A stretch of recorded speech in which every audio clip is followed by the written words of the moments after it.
I'm going to call to order the regular meeting of the Desert Community College District Board of Trustees is now called to order at 9:32. You may join today's meeting in person at a limited capacity via Zoom webinar or watch the live stream from the College of the Desert YouTube channel. These links are accessible by visiting the College of the Desert homepage. Roll call. President Hope, please proceed with roll call. Thank you, Trustee Stephens. Student Trustee Robles. Here. Trustee Oden. Here. Trustee Kinnaman. Present. Trustee Perez. Here. Trustee Gonzalez. Present. Trustee Stephan. Here.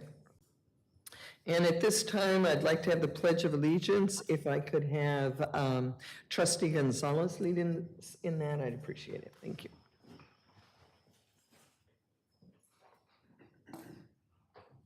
I pledge allegiance to the flag of the United States of America and to the republic for which it stands, one nation, under God, indivisible, with liberty and justice for all.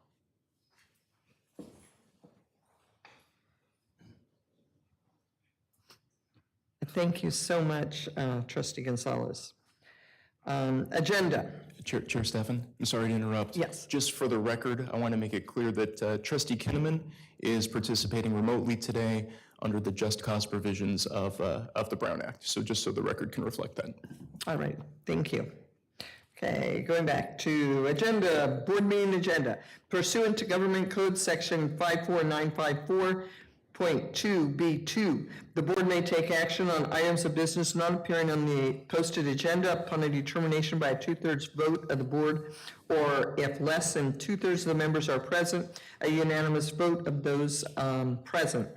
That there is a need to take immediate action, and that the need for action came to the attention of the local agencies subsequent to the agenda being posted as specified.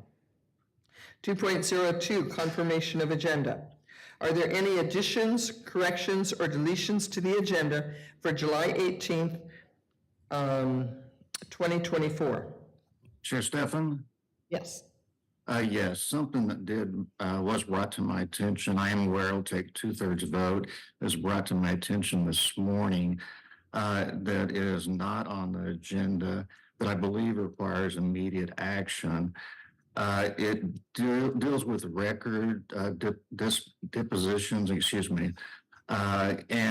an email was sent out on June 25th saying that we're going to reduce our retention of emails by 4 years effective July 25th. And it's not clear, it was sent to staff, it's not clear if it includes emeritus retirees, former employees, trustees, et cetera. And under our board policy 3310, destruction of records, it stipulates that the Board of Trustees should be notified of any intent to dispose of records, and such notification should be recorded in the board minutes. Unfortunately, we don't have a board meeting other than this one before these records are scheduled to be removed from our system. And the last time the board policy or AP was changed, the board policy was in 2016 and the AP was in 2011. So since there is that nuance that the board has to take action under the current administrative procedures, then I'm somewhat concerned that without following that process, that we won't be in compliance. It has been reported locally, and there's two ways we can approach it: is postpone the elimination of the records until we have another board meeting. We indicated that that the executive cabinet in December of 2023 approved this change from 7 years to 3 years, and that it included participation of the board. However, I'm not aware of any actions that have taken place to change the policy.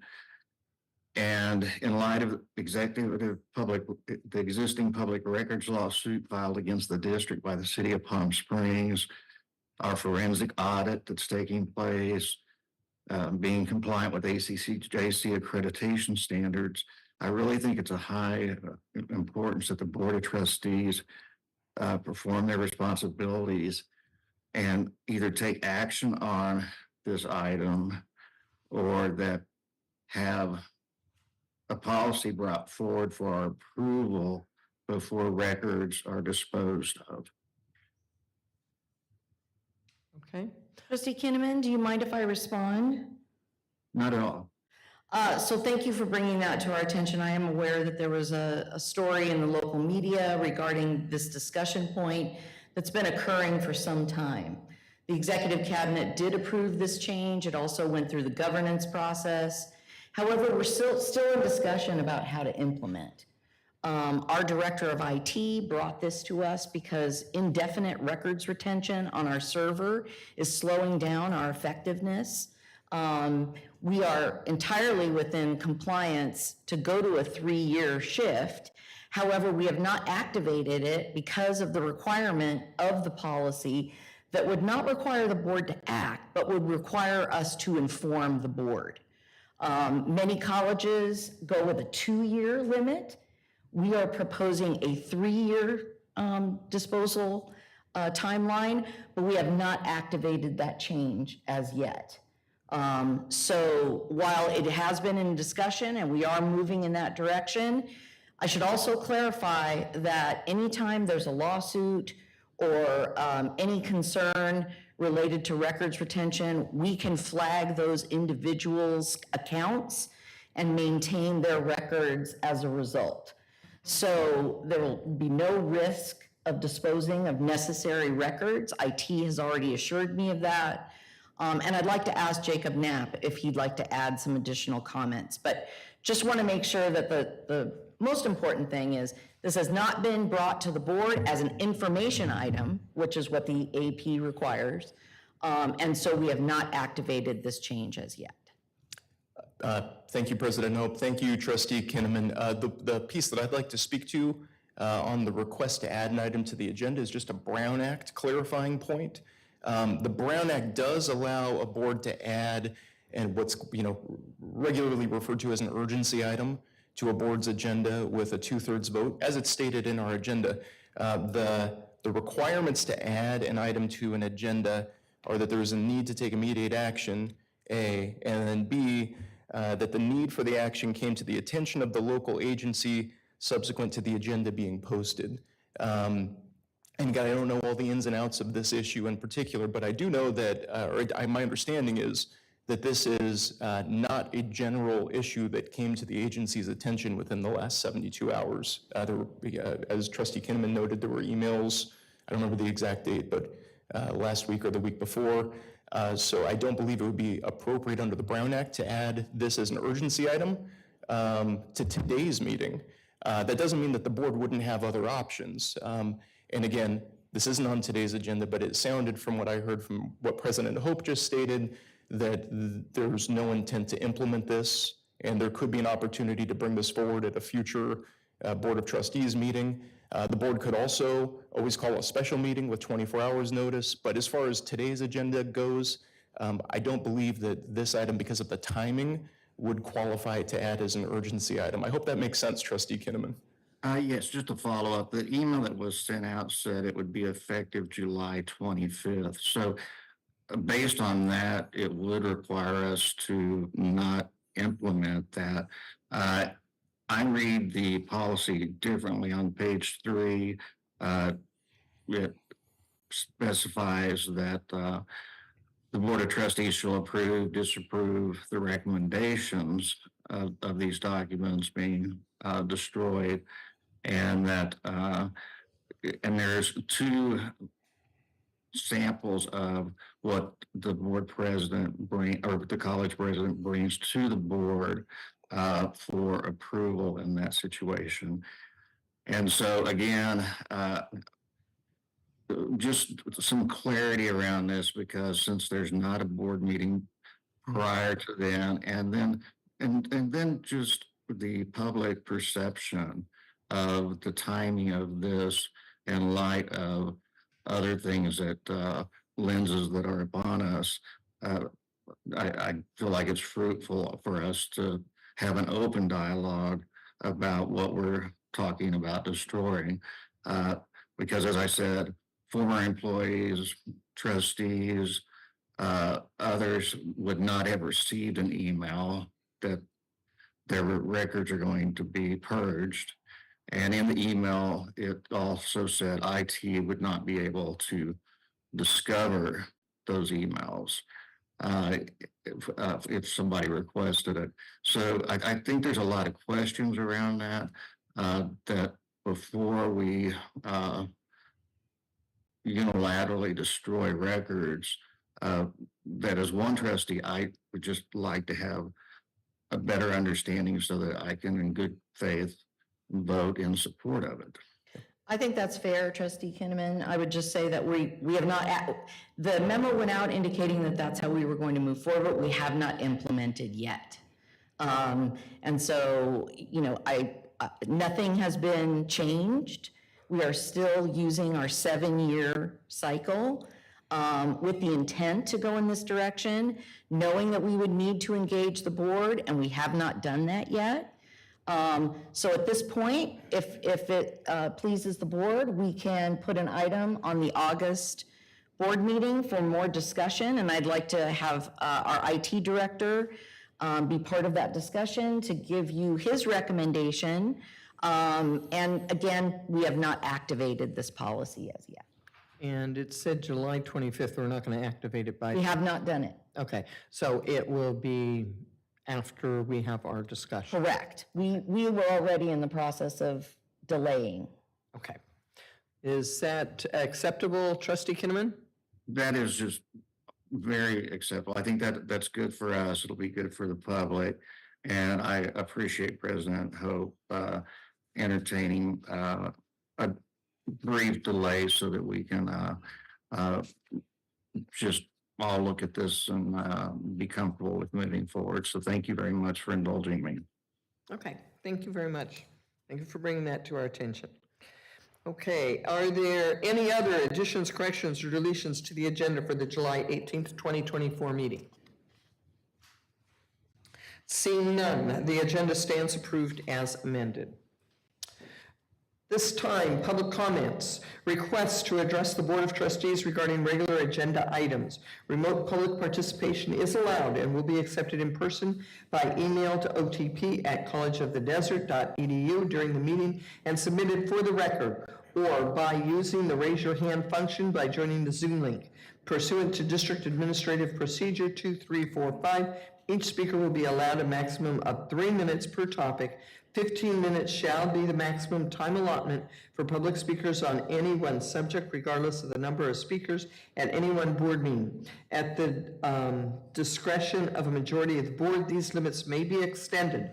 All comments must be submitted or brought forward prior to the end of the public comment section.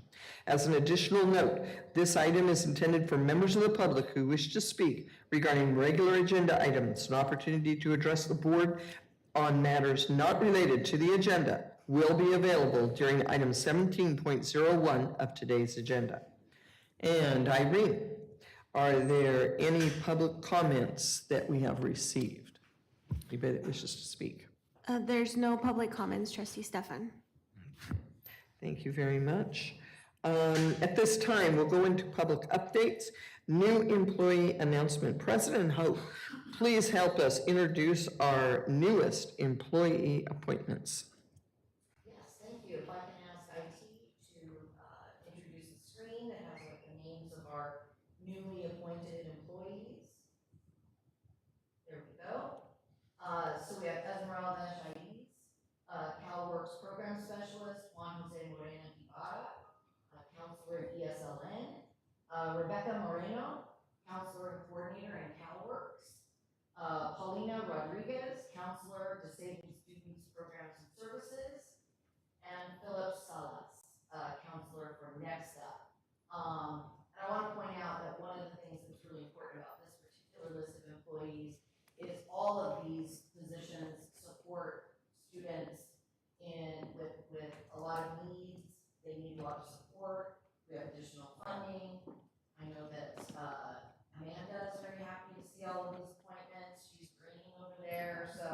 She has a full team. And Leslie, I can see you too. So congratulations to all of you who are joining the team. Are any of our folks here? Oh, perfect. There we go.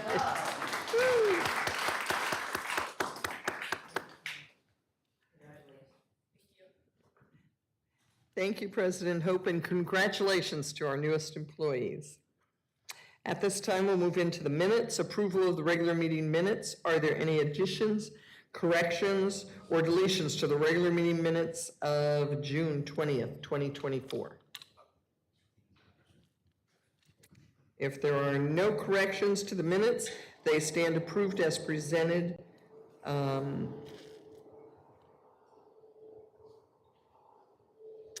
then approval of the special meeting minutes. Are there any additions, corrections, or deletions to the special meeting minutes of June 20th, 2024?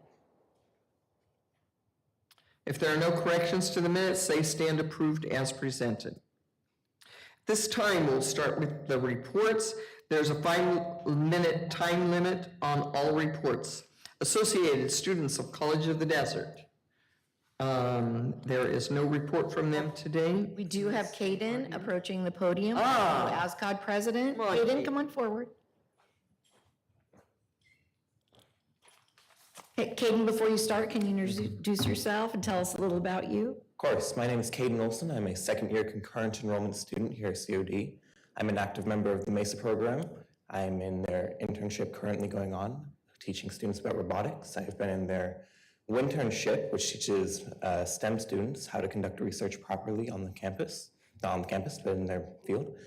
I am an active member of Associated Students College of the Desert, ASCOD, where I serve as their president for the 2024-2025 semester, school year.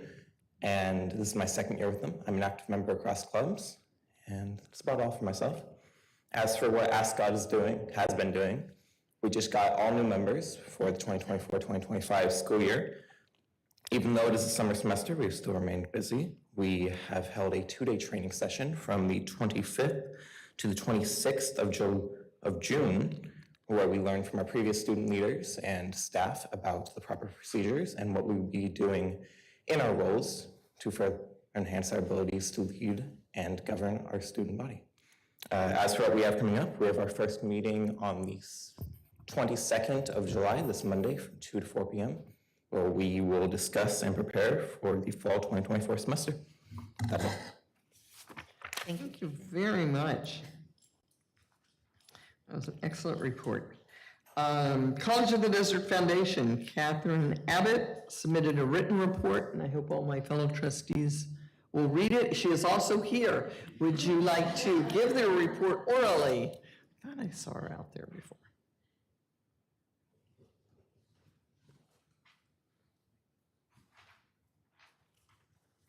Last month was written. Good morning, Board of Trustees, new COD student trustee Robles, Executive Cabinet, and Interim Superintendent President Hope. So last month I did promise that I would bring you an exciting gift, except I went on vacation. So I left you hanging just a little bit longer, but we are excited to share with you that we received a very generous and very large estate gift, just shy of $3 million from George C. and Diane L. Heitman. The couple were Palm Desert residents who had no children, but their wishes were to establish a fund primarily for financial assistance for foster children and former foster youth who attend the college. The gift was a long time coming as we were in litigation for a year and a half, but I want to thank my board member, Tom Minder, who is also our chair-elect, who worked really hard, really tirelessly to get us the best representation for a very successful outcome. The foundation ended our fiscal year with some exciting numbers. We raised over $11 million in revenue, of which $9 million was from fundraising activities. These are both restricted and unrestricted gifts. This is the second largest amount of funds raised ever for the organization. The first was in 2020 when we received $18 million from the Mackenzie Scott gift. And the Finance and Investment Committee has a request for proposals for investment management services. Invitations to participate were mailed out to firms whose names were shared by board members, and the opportunity was also published for public participation. The RFP deadline for submission is July 31st, 2024. Once all submissions are received, the Finance and Investment Committee will review the proposals and select the finalist for interviews, then present the committee's recommendation to the Board of Directors for approval. A grant proposal for $54,000 was submitted to the Glenn and Opal Barnett Foundation to support the needs of the COD Media Center, which is also known as our Roadrunner Radio. The proposal includes requests for equipment upgrades, new automation software, podcasting equipment, studio computer, and funds to support a student worker. The Glenn and Opal Barnett Foundation instead awarded the foundation $75,000 to support and enhance the COD Media Center. We want to thank Laura Lee Jackson for supporting our efforts to secure this very generous donation. And our newest friends, Diane and Jerry Wendell, the Lisa Wendell Memorial Foundation, have graciously donated another $12,000 to ensure all graduating nurses have a customized College of the Desert stethoscope as a memento of their time in the program. This has been an ongoing tradition for nearly a decade, and the Wendells have committed to being the provider of the stethoscopes for years to come. And thanks to our longtime board member, Marge Dodge, and the Academic Angels Committee, Leadership Coachella Valley will be reviewing 5 potential students for the 2025 class. We will know more in the coming weeks. However, they have great student candidates to interview. Since the inception of the program, we have had 7 students successfully complete Leadership Coachella Valley, and we hope to continue supporting COD students annually who are interested in learning more about the inner workings of the Valley and putting them up front and center with local leaders who are making a difference through their work and service of giving back. And finally, Stepping Out for COD has a new date. It'll be January 16th, 2025, so please save the date. We are in the early planning stages, but Carol Fragan and Bill Chenowitz are this year's co-chairs.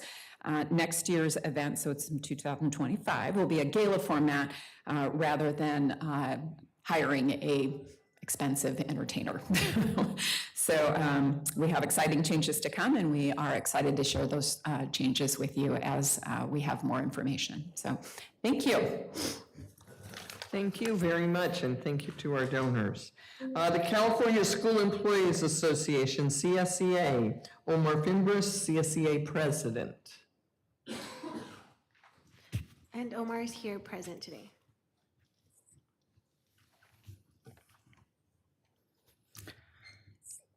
Good morning, President, Superintendent Hope, Board of Trustees, and Vice Presidents. Today, I stand before you to echo what our members are saying. We are not getting answers to our questions and concerns. Is anybody listening to what is being said? Last month, we brought forth our concerns about reclassifications and the lack of communication with this issue. Sadly, the lack of communication habit has extended to the June power outage at our campuses. Students and staff arrived to find that door locks were inoperable. The air conditioning wasn't working during the high heat alert, and in some cases, people were literally left in the dark for several hours. If we cannot handle a power outage, what will the response be when a larger disaster strikes? No one was called in early to mitigate this emergency, and it took several hours before an email was sent out to staff. We have the ability to provide real-time information and updates to our employees who can then reassure our students that they are safe. This was a wake-up call to all leadership. You need to do better. Notify employees and staff immediately and start working on a solution quickly, not when it's more convenient. Last month's board meeting was quite interesting. We want to congratulate the vice presidents and other members of leadership on their contracts. A couple words really stood out to us last month. Consistency and proven track records were mentioned multiple times. Many of us, long-term employees at the college, continue to be frustrated with the state of our college when there are issues with income, enrollment, employee retention at all levels. Consistency is not motivating. Progress, positive change, adaptation, upgrade, improvement, and rejuvenation are words that act and actions that best describe what is needed in our district to move forward. This is not to discredit anyone who received a contract extension, but to say our team has proven they could do the job while displaying very concerning analysis does not make sense. College of the Desert has been through a lot over the last 4 years. Much more work is needed to recover from the effects of the pandemic, changing trends and politics that have overshadowed our efforts and purpose. President Hope mentioned she has reached out to faculty unions regarding our dire situation. I want to remind everyone that classified staff exists. We plan to reach out and try to present President Hope with our opinions and ideas for improvement over the next few weeks. In the meantime, classified staff continue to work hard for our students and the entire college community.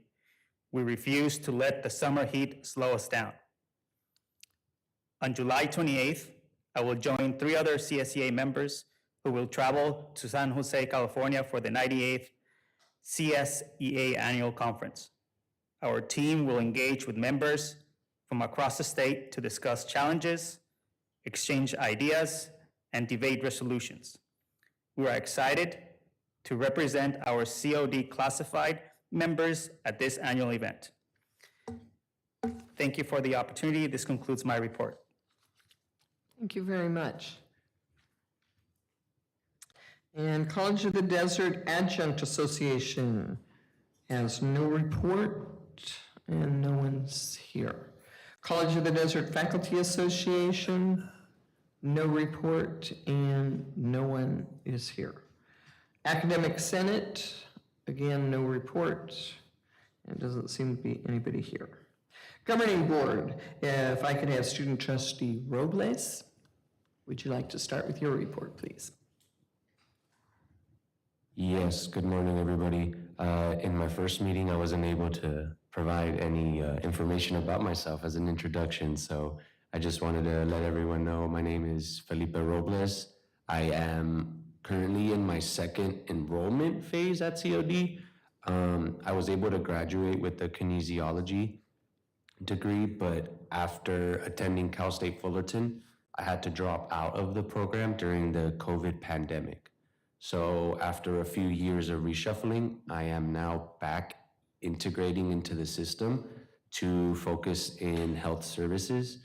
I want to be able to work in a government program that can assist individuals who need reintegration into society. So I have taken a few semesters in the art world, but I'm now going towards that direction. As for the summer, things have been going pretty smoothly. It is getting to a point where we are now getting started with business on our side. So I am one of the selectees for the CV leadership program. Marge and Catherine both were able to speak to us last semester and let all the ASCON members know that this was an opportunity available. So that is in the process for me personally. ASCON meetings will begin on Monday to get our goals and plans set up for this upcoming year. I am also starting up the process with the SSCCC as the Officer of Communication for Region 9. That is something where I just want to be more involved in the community. I grew up working in the hospitality industry, so I feel like I've taken care of visitors to this desert for a long time. And in learning more about being a member of this desert, I can take care of the people who live here and who spend most of their time in this environment.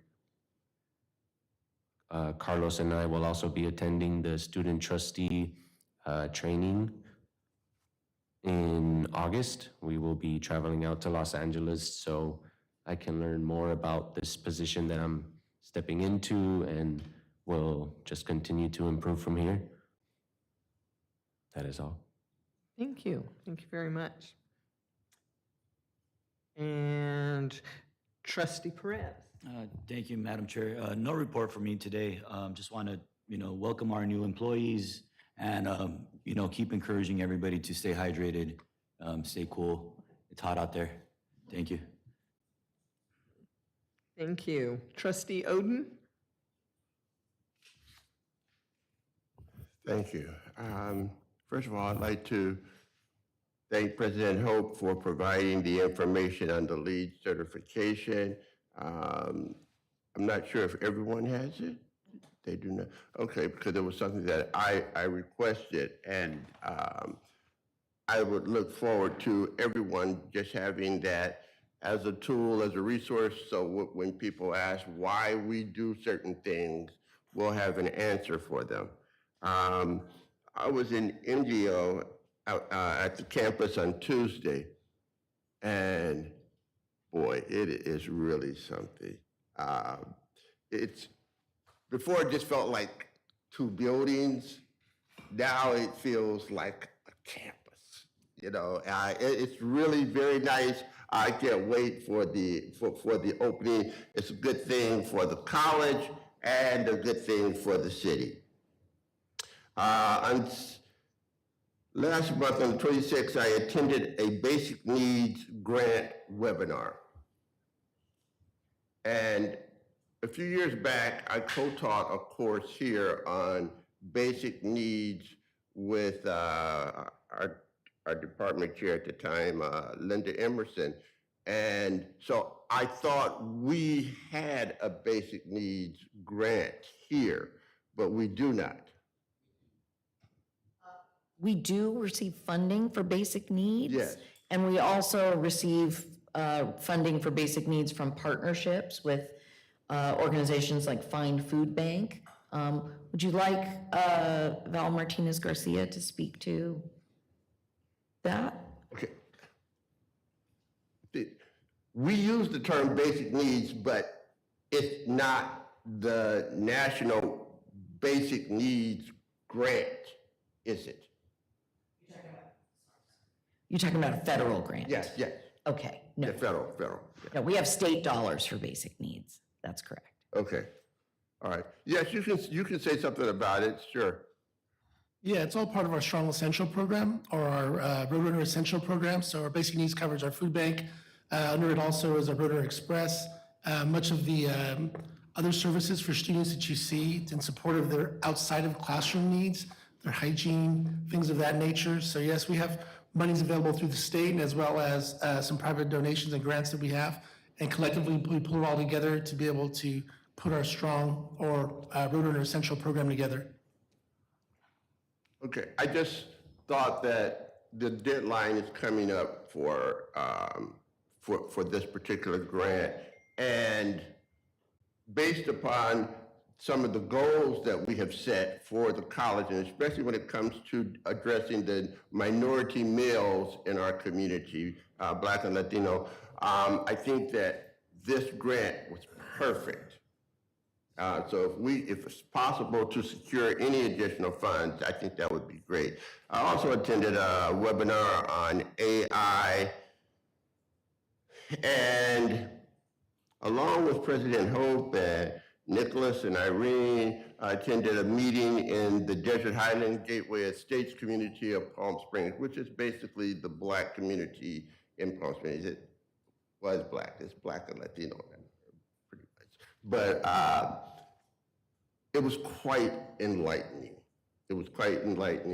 And President Kinnaman was the first president to ever go to that particular community, and President Hope is the second. But the college gave, I think, an excellent presentation on some of the offerings. It was enlightening for the community. They definitely appreciated the college being there. But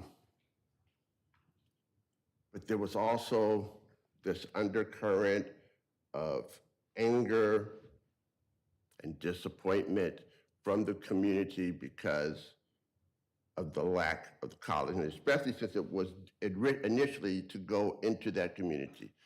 Just wanted to say publicly, you handled that so well. You really did. But I think there are still things that we need to look at in order to address our communities that feel left out and underserved.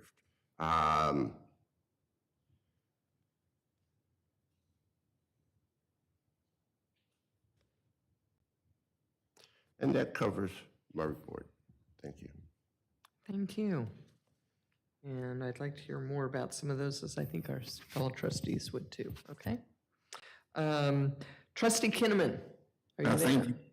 Yes, thank you, Chair Stefan. First of all, I'd like to express my appreciation to President Hope. Every week she does send out a weekly update, and I don't think she's missed a week since she's been in the role. And that seems like a small feat, but it is a huge feat because her position is 24/7, and trying to recap in a few bullet points what's happened 24 days or 24 hours a week per day is challenging, and then just taking the time to put it together and distribute it. So I encourage you, and I appreciate those weekly updates, and I'm sure others do as well. In addition, I'd like to congratulate President Hope and all the staff that have been engaged in expanding the nursing opportunities for our students so that they could pursue a bachelor's degree and also provide them with a pipeline to our hospitals and all of our other healthcare providers. We know what a need there is in the Valley. It's just another example of why College of the Desert is the gem of the Valley and why we need to continue to be innovative and nurture our college and provide opportunities, because we are the backbone of the workforce in Coachella Valley, and I imagine we will continue to be that for decades to come. So those are my only comments. Thank you very much. Hey, thank you so much. Trustee Gonzalez? Whoa. Thank you, Madam Chair. Good morning, everyone, and thank you for joining us, for those who are in person and those who are joining us remotely. Obviously, there's not a lot going on other than the courses for the summer, and I do want to congratulate the students because I know in the summer it's a little more intense, fast-paced, so you made it. You're almost there. And just, what, 2 weeks more or so? Then, the new semester begins. So I wish everyone the best of luck in their endeavors. And I am hoping staff is resting and getting ready for the upcoming year. I also want to congratulate those who have been hired or promoted. And it was a pleasure meeting our new addition here. I do have to say that President Hope, when you announced, or when it was announced that we received the grant, is it the Rising Star, correct? I have received so many calls from community members who, at one point in their life, when they were younger, found themselves in situations. And just the outpouring of support and them saying, hey, let us know if we can be helpful, if, we can come and speak to students once you get the program up and going. There's a lot of excitement. And I just want to thank you for pursuing that. I know that we started the conversation when President Garcia was here, and I'm just really glad that it continued.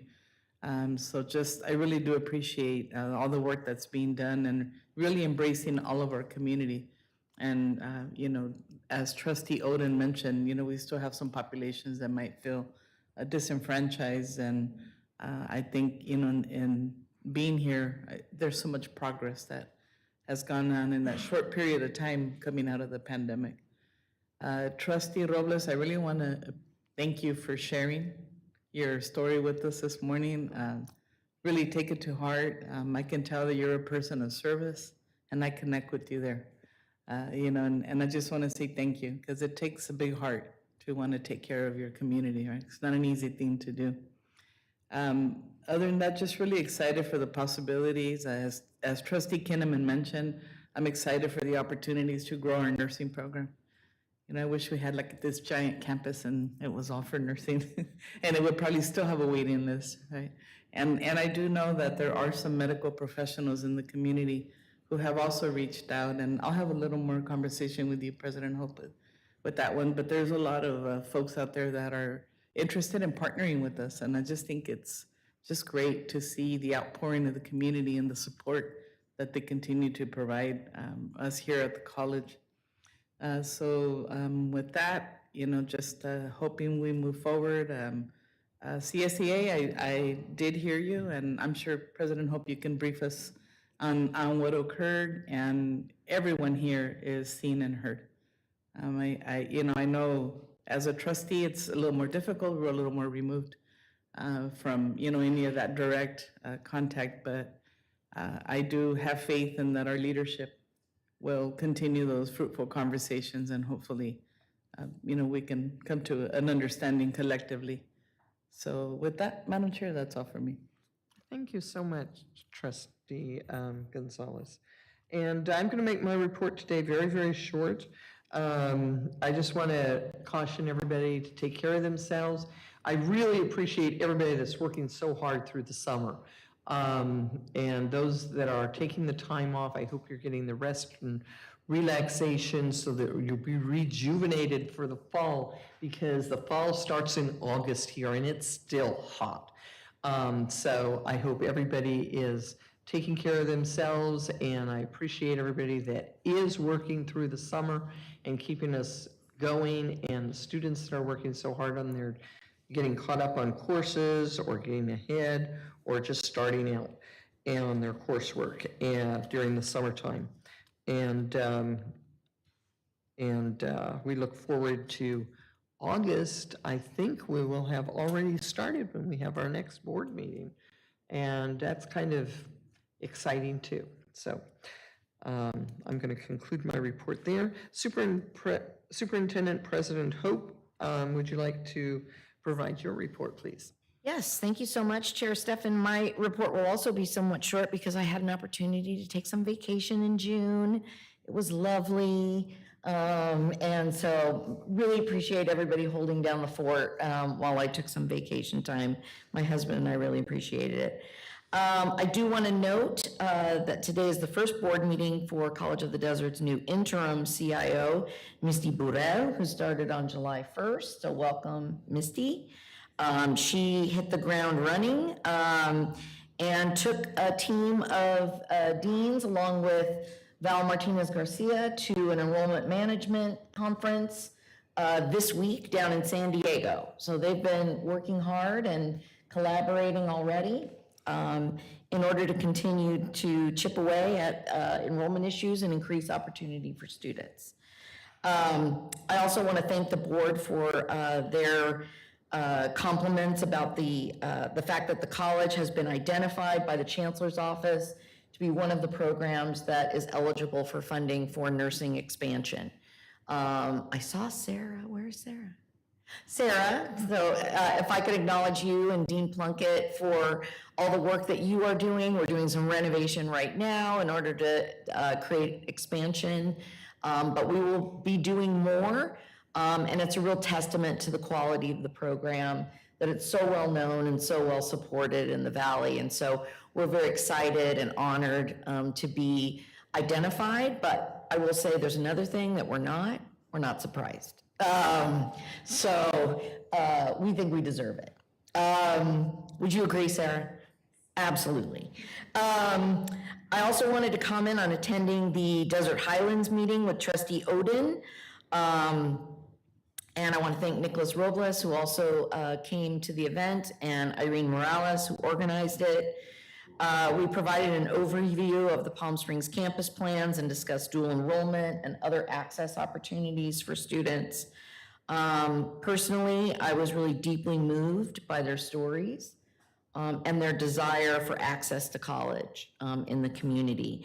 They were gracious and generous, and I'm looking forward to returning to that community in November And I think it's something that we need to do on a more regular basis, check in with that community.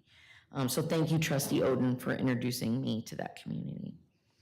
Also had a meeting with potential employers to discuss a partnership with local companies who employ our students in internships.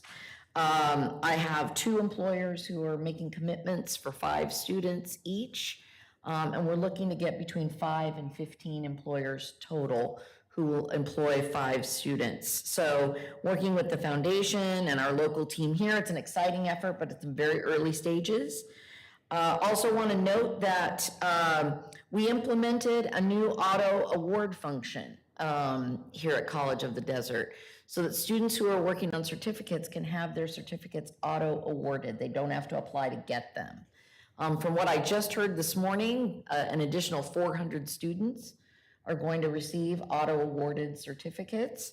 And so that's not only going to be great for them in terms of notifying them that they have that certification, but it's another step forward toward, modernizing our process and trying not to create obstacles for students to have achievement, right?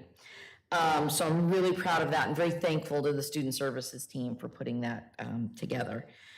Also want to mention that the executive team had their leadership retreat in Indio, and then the leadership management retreat occurred last week in Palm Desert, both focused on knowledge development, budget development, hiring, planning, equity, enrollment, communications, as well as a review of the recently approved board goals. We also focused on managing, leading, and leading as learners. So we will continue to work with faculty and staff to accomplish some critical goals and benchmarks. And that is my report, Madam Chair. Thank you so much. That was very informative. Consent agenda. All items on the consent agenda will be considered for approval by a single vote without discussion. Any board member may request that an item be pulled from the consent agenda to be discussed and considered separately in the action agenda. Are there any requests to separately consider any of the consent items? I do, Madam Chair. 9.1, it's only one purchase order out of there, but I don't know if we have to pull the entire thing. Also 9.2, number 5. And number 11. 11. Okay. So some items have been requested to be pulled. They're 9.1, 9.2, number 5, and item 11. Is there a motion to approve the remaining consent agenda? So moved. Thank you. Is there a second? Thank you. President Hope, if we could have a roll call vote, please. Student Trustee Robles. Trustee Oden. Aye. Trustee Kinnaman. Aye. Trustee Perez. Aye. Trustee Gonzalez. Aye. Trustee Stefan. Aye. Motion carries. Thank you. And that brings us to action agenda. We start with the items that we pulled from consent agenda for separate discussion and consideration. So the first item is 9.1. Could I have a motion to approve this item? For discussion, correct? Yeah. So moved. And is there a second? Okay. Madam Chair, for clarity, it's a motion to approve, not a motion to approve discussion. Oh, okay. So it's a motion to approve. Correct. Okay. But we have to have we have to have a motion before we can have a discussion. Correct. Okay, so I need a motion, we'll back up. I need a motion to approve this item so that we can discuss it. So moved. Okay, we have a motion. Is there a second? Thank you. Now, discussion. You had pulled this item. Trustee Gonzalez, would you like to start the discussion? Yes, it's only on purchase order 0072988. Can I ask IT to pull that up? Oh, okay, there we go. Thank you. Yes. Okay. And again, for me, I think I've stated my position multiple times. I don't oppose the West Valley campus, but I have never been in agreement with the scale of this project. If those of you who watch our meetings regularly would know that when it was downscaled, and even at that, we were advised not to build it. I was willing to vote yes for that, but I just cannot support that type of investment that pretty much sucked every single last dollar from our bonds. So I just continue to have a concern with the investment and, the scale of the project. Okay, could we have, you want to help me out here a little bit, okay? Yeah, so currently you're discussing the item in its entirety. Based on the comment, I'm thinking you want to do a divide, right? You want to divide that out. Divide it. And take action separately. I don't want to Could you presume. help Trustee Gonzalez word that so that she knows how to word that then? So she'd like to make a motion to divide.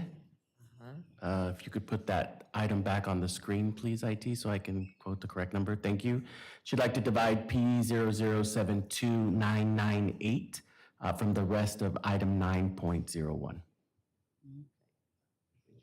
Word that, please, like he said.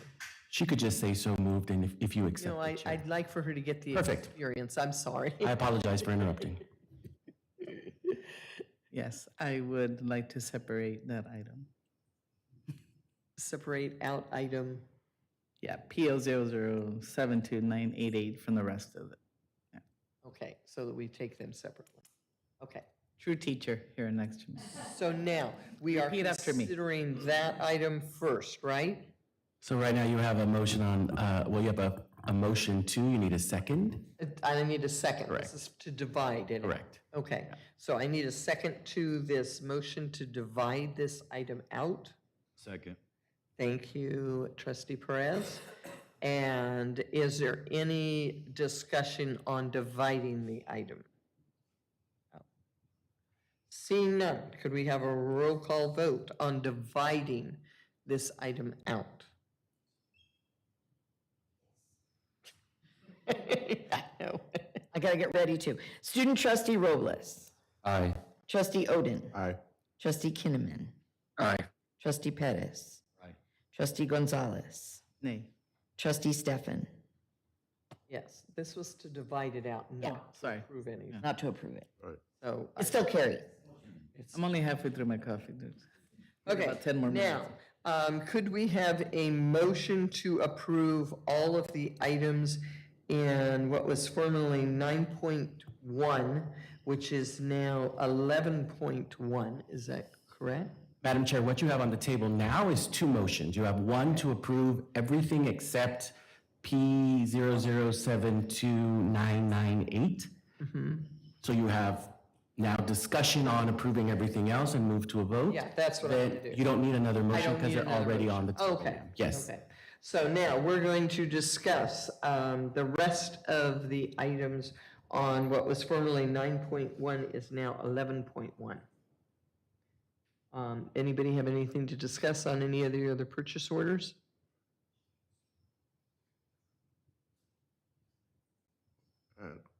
So we're voting on everything except The P 72998. 2998. Okay, just want to make sure, okay.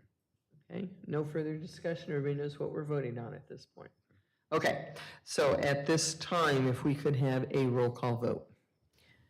Student trustee Robles. Aye. Trustee Oden. Aye. Trustee Kinnaman. Aye. Trustee Pettis. Aye. Trustee Gonzalez. Aye. Trustee Stefan. Aye. Motion carries. Okay, now at this time, and I don't need another motion, Okay. We will be considering only P0072998. Is there any discussion? You've already spoken. Yeah. Do you want to speak? No, I don't want to speak. No. No. Anybody else want to speak to this? Seeing no further discussion, if we could have a roll call vote, please.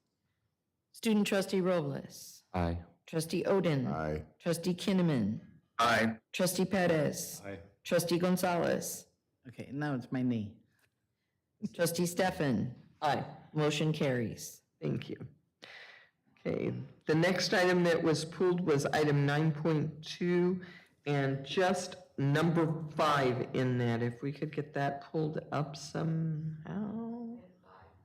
Just item 5 was the only one out of that was pulled. Actually, it was 5 and 11. 5? Oh, 5 and 11 on that one, okay. You need to do each one individually. Okay, so there were 2 items pulled, but we're going to start out with 9.2, number 5. If I could have a motion to approve that item. Move. Thank you. Is there a second? Okay. Okay, so this is item 9.2, number 5, the Peaks Company LLC. And Trustee Gonzalez, you had this pulled. You'd like to speak to it, is that correct? Yes. I know that I've mentioned a few times for me that I would like to see the items separated when it comes to the multiple projects. And for me, because I want to make sure that I know, even though we do receive updates on the bond and what's being spent where, for me, I still think it should be separated. And this is why my question there. Can I ask Vice President Garcia to speak to how the contract is created to address both of these efforts together? So this has nothing to do with construction, has nothing to do with the bond program. Basically, we are procuring this company to help us through the new market tax credit. At this point in time, we have not began anything regarding Palm Springs development project, nor Roadrunners. This is in anticipation that this company, Peaks Company, is the one that helps us not only go through the process, but also finds the investors that we work with in order to get this new market tax credit through the process. So at this point in time, it's just to procure for any future projects that we have that might qualify for new market tax credit. But more than likely, we'll probably begin with Roadrunner Motors first, only because that one probably will begin before and end before the Palm Springs development project, but it has nothing to do with construction or bond. And just as a point of clarification for the board, you may recall that the college benefited greatly from the new market tax credit as it relates to Indio. And that provided the resources for us to move forward on the parking lot project in Indio. So this basically it's really a positioning kind of situation with this particular company so that we're prepared to activate these activities in order to benefit from the new market tax credit for each of these projects. Yeah, so although every transaction is 11. Which is One Future Coachella Valley. And if I can have a motion to approve this? So moved. Okay, it's been moved and seconded to approve One Future Coachella Valley, which was 9.2, number 11. Is there any discussion? I just have a quick question. In the first sentence, it says that we will establish. Is this something new or is it a continuation of the program that we currently have with them? We have contracted with One Future to provide mentoring to students in the past. But I'll ask Vice President Martinez Garcia to speak to the particulars of this grant. I would also direct the board's attention to the fact that at your seat, you have a summary of the project. I believe it was also emailed to Trustee Kinnaman just so that you have a little background. I know one of the things that's come up previously is the kind of data that we're tracking through these projects with One Future, and I want to thank Dean Phillips for providing that background, and Vice President Martinez Garcia, if you can fill in the gaps or address the question. Yeah, I'll do my best, and Amanda, if you want to come up, we can kind of tag team any questions here. So yes, it's a continuing grant we've had in the past. That was just my question, because when I read it, when I was reviewing it, it said established, and I thought, wait a minute, we've been working with them for Right. a really long time. I'm very familiar with the program. I'm not questioning that, but for me, the question was, is this something new? Did we add something? Because that word, to me, the word established means you're establishing something, like you're building something. So that's why, that was my question. Like, are we doing something different? Did they add a service or, whatnot? But I do not believe we've added any services. okay. Dean Phillips, do you want to clarify? It is a continuation of the program, though they do add services as they learn more about our participants and they learn what they need, and they continue to supplement that with other resources from One Future. That was just my question, Great. Thank you. Yep. Any further questions from any board members? Hearing none, seeing none, if we could have a roll call vote, please. Student Trustee Robles. Aye. Trustee Oden. Aye. Trustee Kinnaman. Aye. Trustee Perez. Aye. Trustee Gonzalez. Aye. Trustee Stefan. Aye. Motion carries. Thank you. And at this time, we'll move on to the action items that were published. The first one is 12.01, Chapter 3, Board Policy. This is the second reading. Do I have a motion to approve item 12.01 as presented? So moved. It's been moved seconded. Any discussion? Seeing none, if we could have a roll call vote, President Hope. Student Trustee Robles. Aye. Trustee Oden. Aye. Trustee Kinnaman. Aye. Trustee Perez. Aye. Trustee Gonzalez. Aye. Trustee Stefan. Aye. Motion carries. Thank you. And then item 13, under Administrative Services, 13.01, Budget Revisions. Do I have a motion to approve item 13.01 as presented? Move. Is there a second? Second. Thank you. And any discussion? Seeing none, if we could have a roll call vote, President Hope? Student Trustee Robles. Aye. Trustee Oden. Aye. Trustee Kinnaman. Aye. Trustee Perez. Aye. Trustee Gonzalez. Aye. Trustee Stefan. Aye. Motion carries. Thank you. And now 13.02 is resolution number 071824-2, authorized signatures. Do I have a motion to approve 13.02 as presented? So moved. Second? Second. Thank you. Is there any discussion? Seeing and hearing none, if we could have a roll call vote, President Hope. Student Trustee Robles. Aye. Trustee Oden. Aye. Trustee Kinnaman. Aye. Trustee Perez. Aye. Trustee Gonzalez. Aye. Trustee Stefan. Aye. Motion carries. Thank you. And now we're to 13.03, resolution number 071824.3, budget revisions, adjustments, and transfers. Do I have a motion to approve 13.03 as presented? So moved. Is there a second? Second. Thank you. Is there any discussion? Seeing and hearing none, if we could have a roll call vote, President Hope, please. Student Trustee Robles. Aye. Trustee Oden. Aye. Trustee Kinnaman. Aye. Trustee Perez. Aye. Trustee Gonzalez. Aye. Trustee Stefan. Aye. Motion carries. Thank you.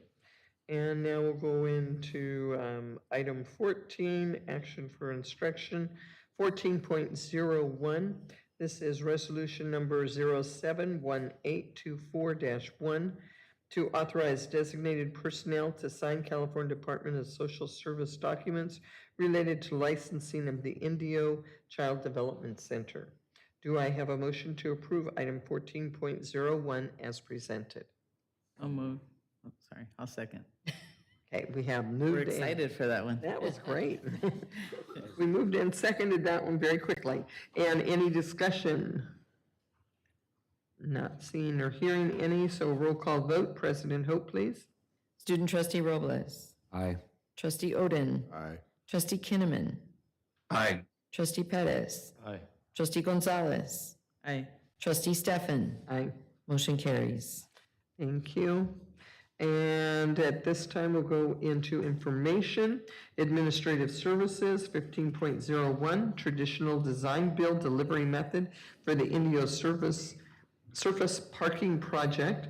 Last month, the board passed a resolution permitting the use of the design build method. This month, the administration is providing information on its intent to use this method for the Indio parking lot. This item is being presented for information and no action is needed from the board. Okay. Are there any questions from the board? Chair Stefan, if I can just note that, as you'll recall, at the last board meeting, we had a presentation about design build, and our pledge to the board was that if we wanted to utilize this particular tool, that we would bring it back to the board for information. Since this is a new approach, we just want to make sure that we answer any questions. And as I mentioned in the last board meeting, this seems like a good candidate for this particular project because it's a relatively simple one. Okay, and I guess Vice President Rod Garcia is here to answer questions. So if we have questions, any board members have questions? We'll start with you, Dr. Kinnaman, because I can't see you to see if you raise your hand or not. So do you have any questions on this? No, I have no questions. Thank you, Chairman. Okay. Trustee Perez? Trustee Odin? Trustee Gonzalez? No, I think the only thing I had asked was about the community involvement, right? Like involving our students. And I do believe that was added to the, yeah. Okay, and I do have one question. Are we going to send this out to bid now? Is that the next step? Yes, we will. We're going to be looking at this because this project is also not a high dollar project.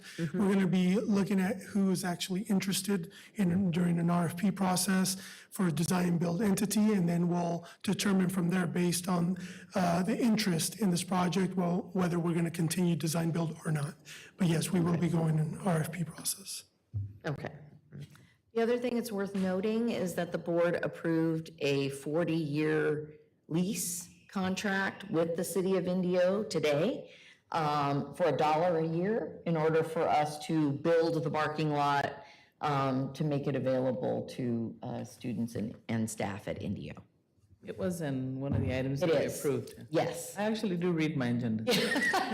Yes, 40 whole dollars, I think probably stood out to the board as an unusual number, but it's a 40-year lease at $1 per year. I did wonder when I saw it, then I read it and I said, okay, $1 a year, that makes sense.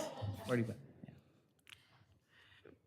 Okay, so that was an information item only. If no one has any further questions, we'll move on, and thank you so much for answering my question and being ready to answer. You're welcome. Thank you. We'll have the next item, so I'll stay Oh, here. okay, you gotta stay there. Okay, next is 15.02, standing operating procedures for public safety officers. This item was included on the April 19th, 2024 board agenda as information.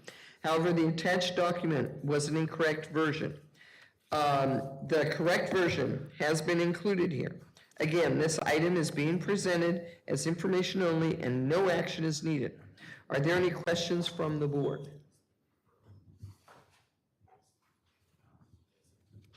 Okay, and Trustee Kinnaman, so I don't forget you, in case you did want to ask a question.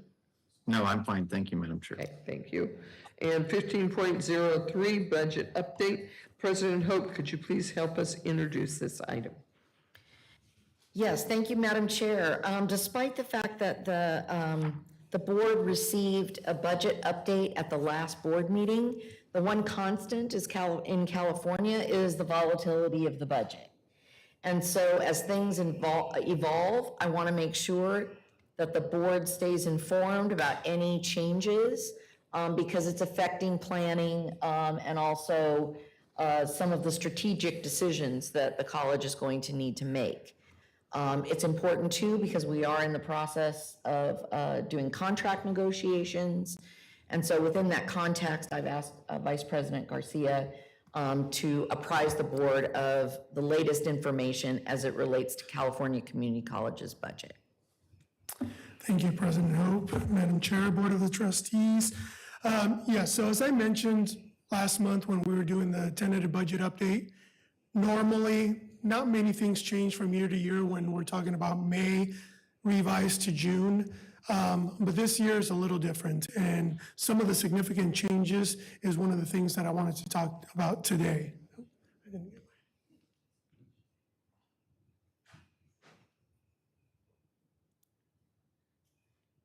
There we go.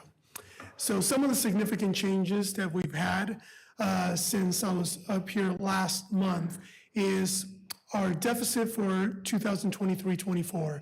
So tentative budget had incorporated a 3.55% budget deficit, which was roughly $3.3 million for College of the Desert. As a P2, which was June, that deficit increased to 8.74%, a significant amount. So that's close to a little bit over $8 million for College of the Desert. So after picking myself up from the floor, and I had to go start looking at why this happened, because this is really unprecedented. Usually you see that deficit start high and actually go down. I've never seen it more than double in the past. So one of the major costs is EPA funding. There's a shortfall of $848 million, which is about half of what they were expecting to receive. Some of the things that they're going to be using is they're going to be using the Public School System Stabilization Account to fund $545 million of that shortfall, but it still leaves an amount there to be addressed. So although we don't know, based on some of the calculations I've done, and we won't know till January, it's more likely that the deficit is going to be around 2.5%, and that's roughly about $2.3 million for College of the Desert. So that's something we have to address for the budget that currently just finished. But some of the issues that we have to think about is that this public school system stabilization account, it's only a one-time funds. So as I mentioned last month, there's about a $30 billion shortfall estimated for next year. And from everything that I've heard is that K through 14s will not be protected like they were in the 24-25 budget. So that's something we have to take into consideration because the deficit's not going away, but currently they're using just one-time funds to backfill that. So eventually those one-time funds will go away. So last month I talked about deferrals. Now we actually have concrete numbers. So for $446 million of 23-24 funding is now going to be deferred to 24-25, and $243 million is going to be deferred from 24-25 to 25-26. So what does that mean? It means cash flow issues. So that's why when I always talk about our fund balance reserves and having a healthy fund balance, this is the reason why, because more and more now we're seeing the state using this mechanism to I don't want to say fix the budget because they're not fixing it. They're basically kicking the can down the road, as you see on that picture. But it is really important to be able to have those reserves. That way, the district doesn't have to go borrow money in order to continue operations until we receive the funds. So we'll be working with the state. They have not issued yet what that allocation period is going to be and when they're going to be deferring. We just know right now the big picture. And clawbacks. We talked about last month about funds being pulled back that have already been issued. So one of the things that was in the budget, and since I put together this presentation, has been corrected. It's not 2020 strong workforce development, it's 2020-21 strong workforce. So they're pulling back $18.8 million of unspent funds. That's good that it's unspent funds, because when they did deferred maintenance, they just did all funds, whether you spent them or not. And also $21.3 million for the 22 Student Success and Completion Grant. So again, these are funds that were received by the college, and if we haven't spent them, they're going to be contacting us and looking to actually pull those funds back. In my opinion, this is probably just the tip of the iceberg. As they going to start needing to look for other funds, they're going to start looking at other things like enrollment and re-engagement funds, probably continue to look at strong workforce. I mean, they went pretty far back. There is a lot of strong workforce development funds out there that have not been spent, and a slew of one-time funds out there. So some of the things that, I know I spoke about this last month, but I just wanted to put some dollar amounts to some of these things that we've incorporated in a tentative budget. So we mentioned that in order to make the fund balance, we did no contributions to the post-employment benefit. And last year, that was about $1 million that we contributed. There's no contributions to capital outlay, meaning for any deferred maintenance. That was about $580,000. And to make things worse, there's no deferred maintenance funds actually in the state budget this year, where we probably won't see those funds probably for another couple of years.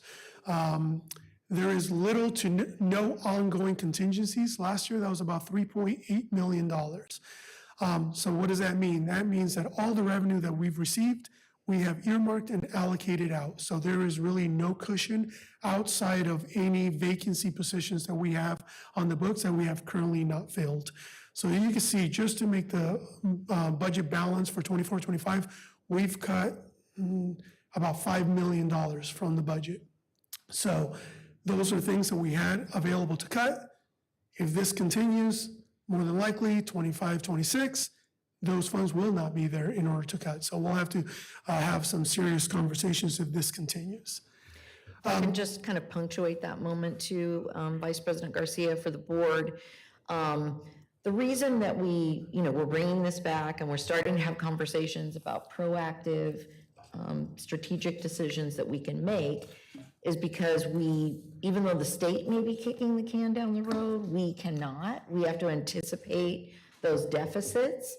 And I know College of the Desert very proudly in the last recession did not lay people off because it took the necessary steps early in the process in order to salvage people's jobs.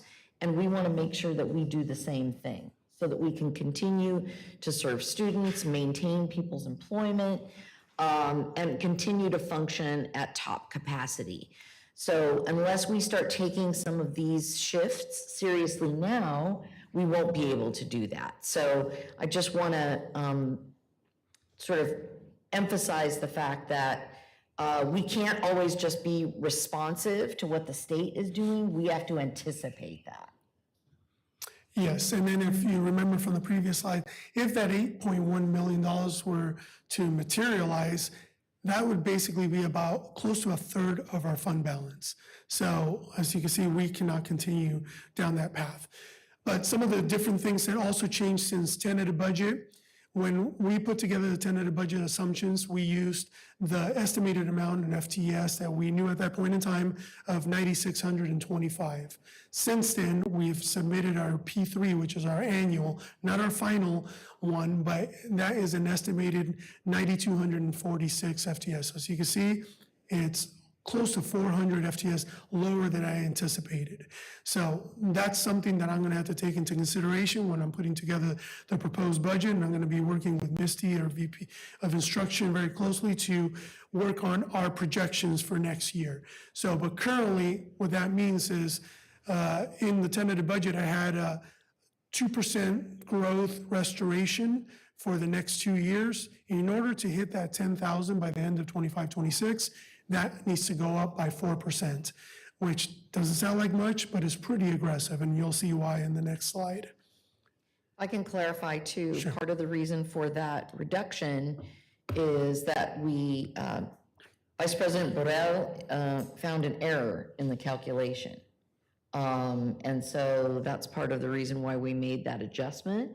It also underscores the reason why incarcerated education, adult education, dual enrollment, some of the automation that we are doing, our EdSites texting program, basic needs, right? All of those things are important in order to address these shortfalls.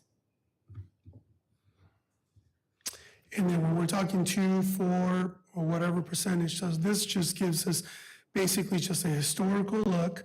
But as you can see, from 22, 23 to 23, 24, there wasn't really much or any growth really. It was very minimal. So one of the things that we need to really focus on, and again, I've said it before, growth doesn't mean getting more students in. It could be a lot of different things. It could be retaining your students. It could be converting students from part-time to full-time, and also gaining new students as well. But there's a lot of different ways to grow our FTS. So that's one of the things we're going to have to really focus on in the next couple of years, not only to meet the 10,000 FTS that we need to by the end of 25, 26, but also in order to maintain our operations here at the college. So basically, this just really high level, some of the major changes that have been implemented since last month. And then I'll be back here in 2 months talking about the proposed budget. Any questions? Madam Chair. Yeah, at the first presentation, I asked, how effectively do you think you've been communicating this information about the budget deficit to the faculty? Any updates? So I talk to anybody that will listen. So normally I give presentations at our budget subcommittee. I've gone to Faculty Senate and given these presentations. We just talked about our retreat, our management retreat. I gave a presentation there as well. So anytime that I have the ability to go and present this, I am out in the district's community talking about the issues. Well, obviously, we're in the midst of negotiations and so many other things. And we have these pre-pandemic enrollment levels that we have to reach. So we are facing some real challenges. And the thing is that, every year we talk about the budget and, and it generally, it's not as bleak as this picture, and we say, oh, we don't have the money, but the money somehow miraculously appears. It doesn't look like we can expect a miracle this time. So I hear kind of some of the preparation, but are there any areas where you see that we're really going to have some specific challenges? Well, I will say one of the things that we did during the executive retreat, and we've consulted the board about this previously, is we had talked previously about a soft hiring freeze. And so we went through all of our funded vacant positions and made a determination on, a number of them where we're not saying we won't hire them, but for now, we're putting those positions on hiatus. Because the worst thing that we could do is hire reflexively and then be in a position where we have to deprive those people of jobs. So the soft freeze is now a harder freeze. And that's really more of a preemptive measure so we can preserve the jobs that the college currently supports. Okay. The other thing, as I mentioned, we're taking the management team together to develop talking points for them to help educate their teams. This will be a major component of our Flex event. And it does mean that we're gonna probably have to going into some strategic decisions about things that people will notice, they will feel. But again, trying always to avoid the most dire situation. But I think as a community, if we can make those determinations together, then, everybody will feel like they're making a contribution. And sometimes that's what's necessary in California, that we have to lock arms and make some hard decisions for the short term. The state is telling us this is a 2-year problem. It is not. This is a 4-year problem at least. And so just being proactive right now, we think is an important aspect of our planning model. And I agree with you, Trustee Oden, as far as every year we're talking about potential cuts and we have to understand, we probably had a 10-year span now with pretty good cuts, but cuts do happen. You know, in 2008, 2009, we all felt it when categoricals got cut by 50%. There was a workload measures. So there's always talking about it until it happens. So we just want to make sure we're not in a position where we're reacting to what's going on, but that we're planning to potential things. Because we could always plan, and if it doesn't happen, great. We'll continue our operations. Any other trustee have questions? Trustee Perez? No questions. I think Trustee Oden hit on some really great points. Trustee Gonzalez, anything you want to add?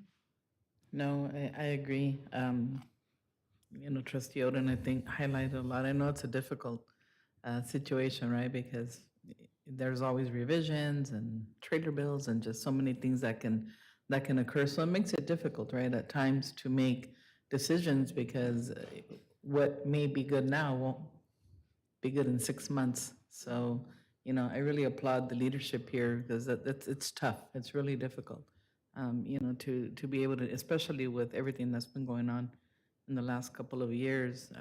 But I guess we continue to do the budget dance, right? You know, and hopefully we win first place. But that's all. I don't really have any other questions. Trustee Kinnaman, do you have anything that you'd like to ask or anything you'd like to add? No, Chairman, staff. I'm just, thank you for the presentation. And I want to thank everyone for all their hard work on this. And I know that we have individuals on this campus that have been through other cutbacks statewide and looked at different things, and I'm sure they'd be glad to offer support, and they can contact you directly, I assume, correct? Correct. So if CSEA, CODA, or CODFA, anybody's got anything that they can suggest, maybe they could, you know, at least send you an email or have a sit-down meeting with you even. We're also, Trustee Stefan, to that point, planning a budget forum early in the fall where we can start discussing potential measures. We don't want anything that we need to do to be a surprise. We want that feedback. Unfortunately, though, a lot of the things that we think about, like travel and supply, they're very small amounts of money. Yeah. We are an institution where 85% of our operating budget is in salaries and benefits. So that means we only have 15% that's discretionary. And when we're talking millions of dollars, you have to wrestle with position management in order to address those kinds of numbers.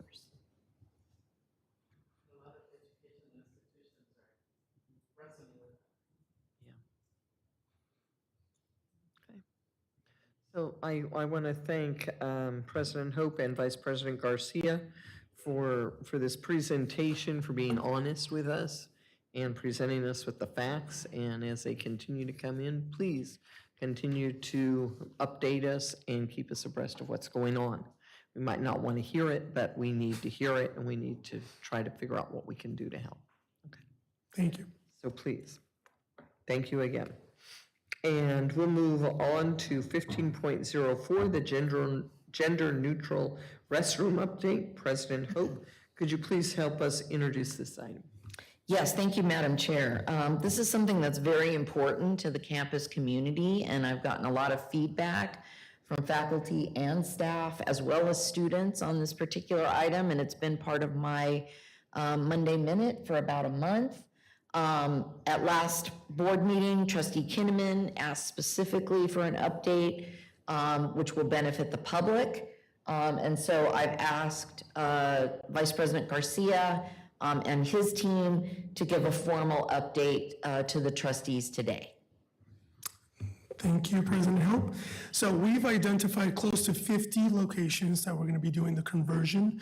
So all but one door currently has been altered in order to have the locking mechanism from the inside for these single restrooms. The signage that was ordered actually got delivered today. So that will be put in place. Installation is gonna begin this afternoon through tomorrow, and hopefully by Monday, it should be completed. Also, menstrual product machines have been installed in all women and gender-neutral restrooms. The machines, the non-coin operated machines actually have been delivered today. So those will be exchanged throughout tomorrow and Monday as well. So by hopefully midweek to end week of next week, other than one of the restrooms that we've identified, all of those restrooms should be converted. We are working, identifying those on the campus map and working with Nicholas Robles in order to communicate that information with the campus. For now, until those not coin-operated machines are installed, we still have available in our health service and in our basic needs center any free products that they might need. And also, once we're done with this, we should be in compliance with, there's three different, like AB 1732 from 2017, AB 783 from 2021, and AB 367 from 2024. Any questions from any of the board members?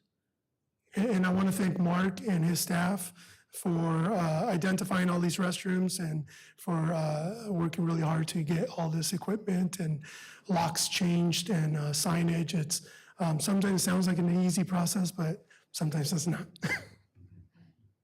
Chair Stefan? Yes. Yeah, first, I want to thank President Hope. I know this topic has a lot of strong feelings, both within the college community and outside the college community. I've had questions asked about it. And thank you for citing the three laws. And in my conversation and the chair's conversations or in communications with President Hope, I appreciate you sharing the three laws with us and being honest and transparent. That while we are not in compliance at this moment, that establishes a lot of credibility, and you've got a plan to make sure we're in compliance. I know your goal is August 1st. And I think more importantly is that we are coming in compliance, and clearly it's good to see the products coming in.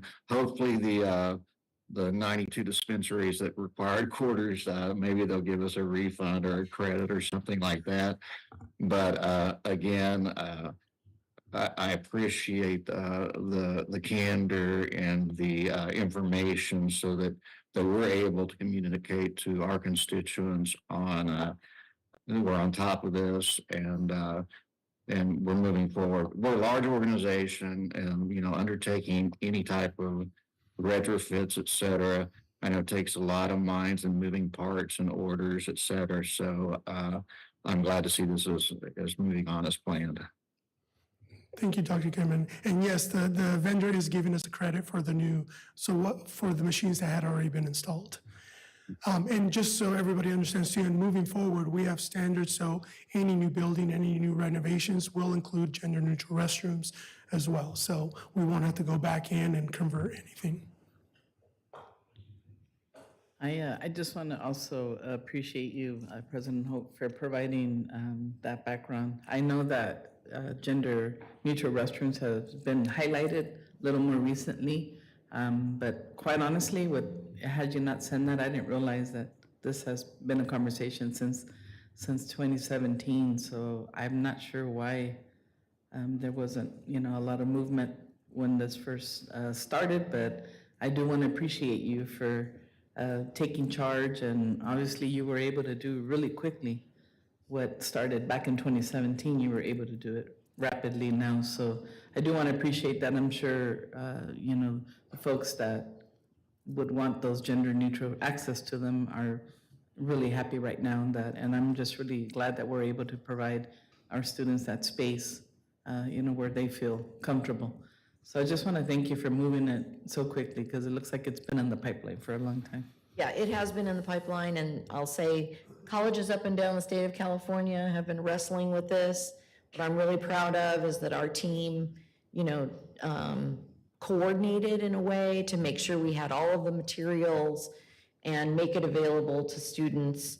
And we'll be having it on the map as well, which will make it really transparent for any of our constituents who would prefer to use a gender-neutral restroom.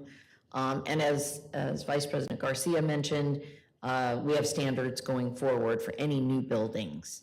So we're very pleased to be able to do this for our community. I want to thank both President Hope and Vice President Rod Garcia again, and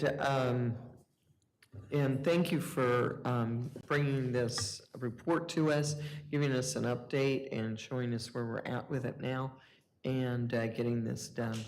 So thank you very much, and thank you to everybody that's assisted you in accomplishing this task. Thank you. Let's see. At this time, we'll move into the study session. This is the bottleneck study, 16.01. President Hope, could you please help us introduce this item? Yes, thank you, Chair Stefan. This also meets a request that was provided by Trustee Kinnaman, who wanted the administrative team to evaluate areas where students were coming against barriers and unable to graduate. And that's, one of the things that's obviously a concern for us from a scheduling standpoint, a completion standpoint, an equity standpoint. And so I want to thank Oksana, who's here to provide with the presentation. I'm going to kind of chime in as well, just to provide some context. But this is very important information as we do more evidence-based scheduling, and we do more in terms of planning for different modalities, the use of our facilities, and do what we can to meet student need. So with that, I'd like to turn it over to Dr. Oksana Agai. Thank you. Good morning, Board of Trustees, colleagues, and guests. I'm here to share the findings from our bottleneck course study. Throughout the literature, a bottleneck course is broadly described as a course that may limit the student's ability to make progress towards graduation. And common bottlenecks in terms of causes include bottleneck course capacity, where we have insufficient sitting capacity, and bottleneck course success, where we have high failure rates that results in students repeating courses and thus contributing to the insufficient sitting capacity. There are 4 overarching steps to the methodology utilized in identifying bottleneck courses, and they include identifying potential courses for analysis, identifying the metrics for conducting the analysis of the identified courses, determining potential bottleneck courses using the gap analysis, and lastly, reviewing the trend data for each of the identified courses.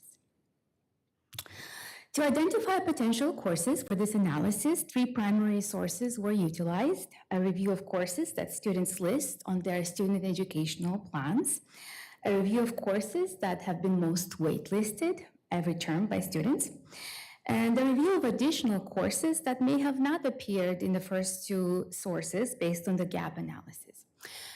There are some exclusions. We've excluded non-credit courses. We excluded dual CCAP courses, nursing sections, and sections with unreported accounting methods. A total sample of 10 courses were identified as most commonly waitlisted or most commonly listed on student educational plans. We will look at these courses in terms of a few metrics next. Oksana, before we leave that last slide, if you wouldn't mind going back to it, one of the things I want to point out that is a real treasure that the college has is the student educational plan data that tells us how many students have these courses on their educational plans and which semester they're supposed to take them. And so we're in the process of doing more to utilize this data in order to do section planning, and that is an incredible resource that most community colleges do not have, and it is largely the effort of our student services team and Dean Phillips, who's done such a great job with the counseling team to make sure that students fill out their education plans, and then we have that data for planning. So I just want to say, a lot of colleges would never have a list like this, and we do. So that's great. Thank you, President Hope. To review whether the identified set of courses were a potential bottlenecks, a combination of metrics were utilized. Oksana, I'm sorry, Trustee Oden has a question. Oh, I apologize. Yeah. I know that the faculty are knowledgeable about student educational plans. Are we doing anything for adjuncts to make sure that they have that information as well? The educational plan data is really most valuable to our deans and our department chairs, because they're the ones who are planning what we're going to offer, right? And so certainly our individual faculty can talk to students about their educational plans, and often students will come to faculty and say, hey, I need to take this class, who should I take? But the writ large sort of institutional data is not something that is terribly informative to our faculty. It's really a planning tool more than it is a teaching tool, if that makes sense. Yes, it does.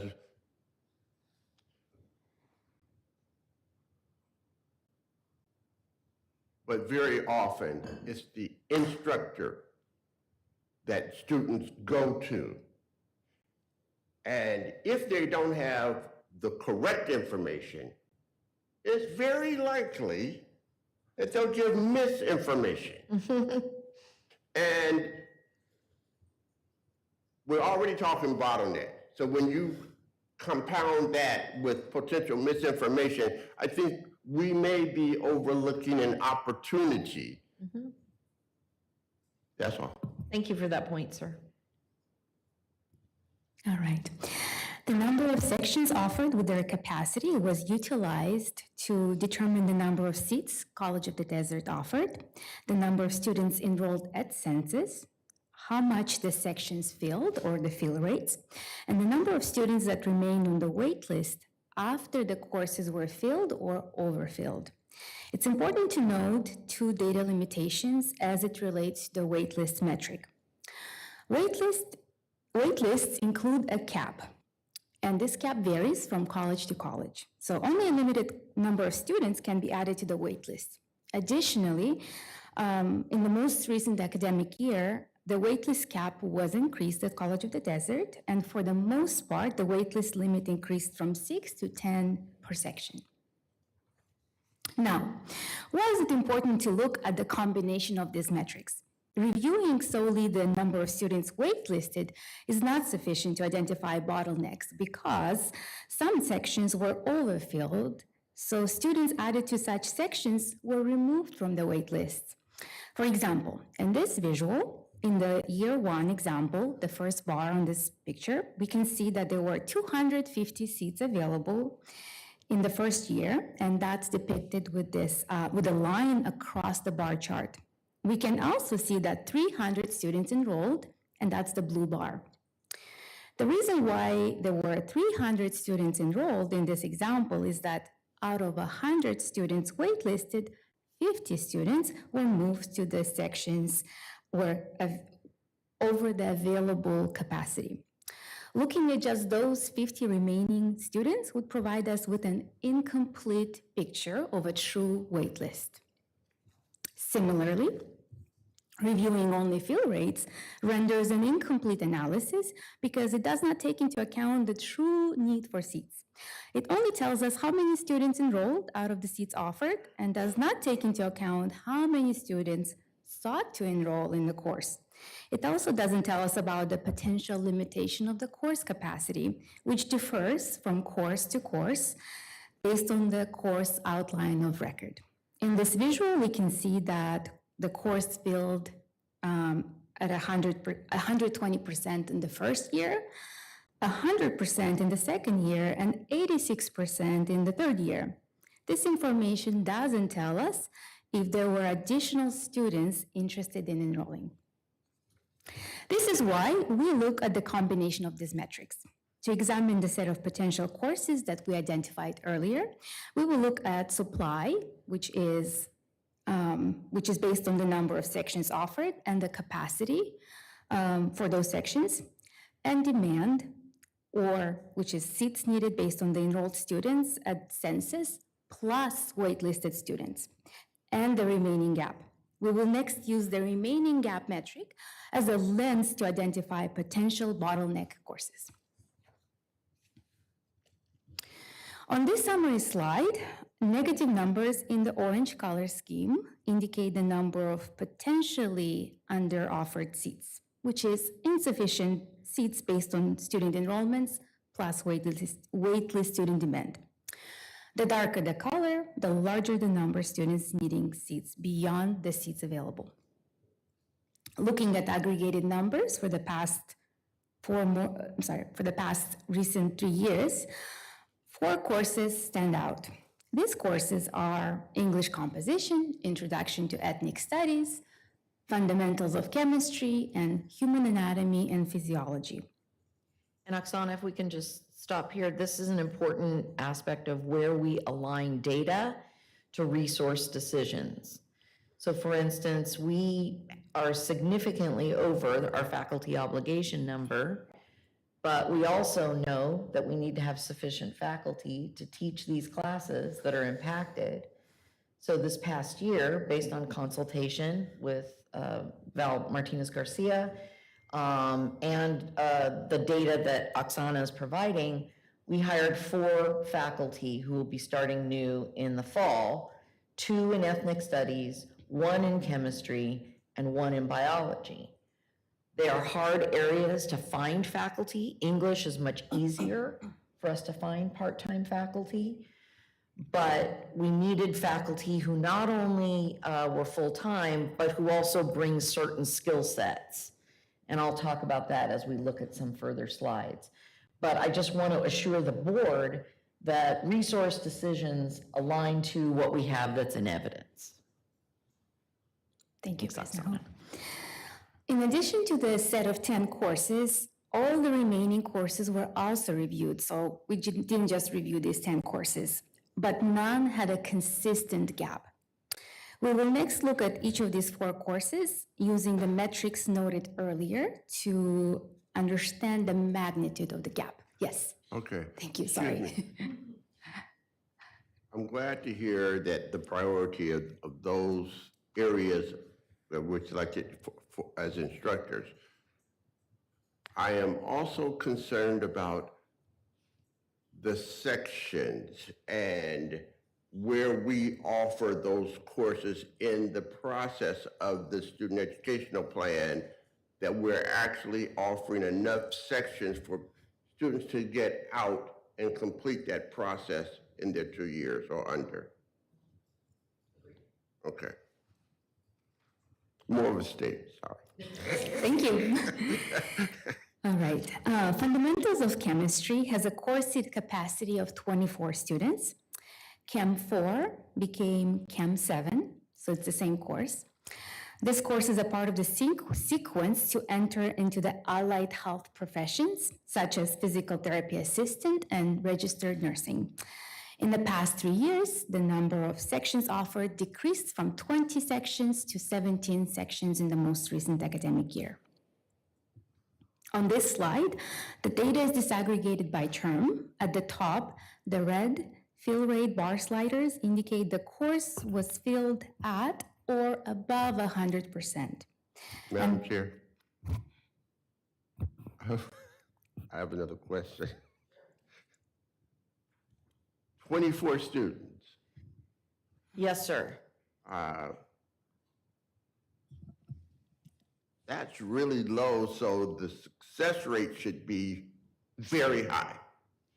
I think that is a very good point that you are raising. You will see in this study that 3 of the courses in the bottleneck study all have low class size capacity. I think what you see in the sciences is that's largely due to the number of lab stations. But remember too, that's predicated on the idea that you're only teaching it in a physical classroom.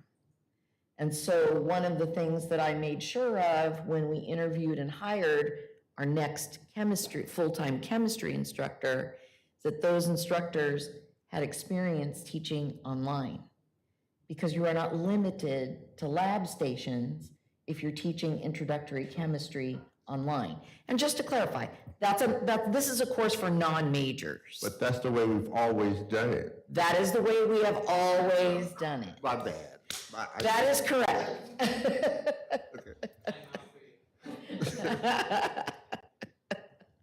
Thank you, Oksana. No problem.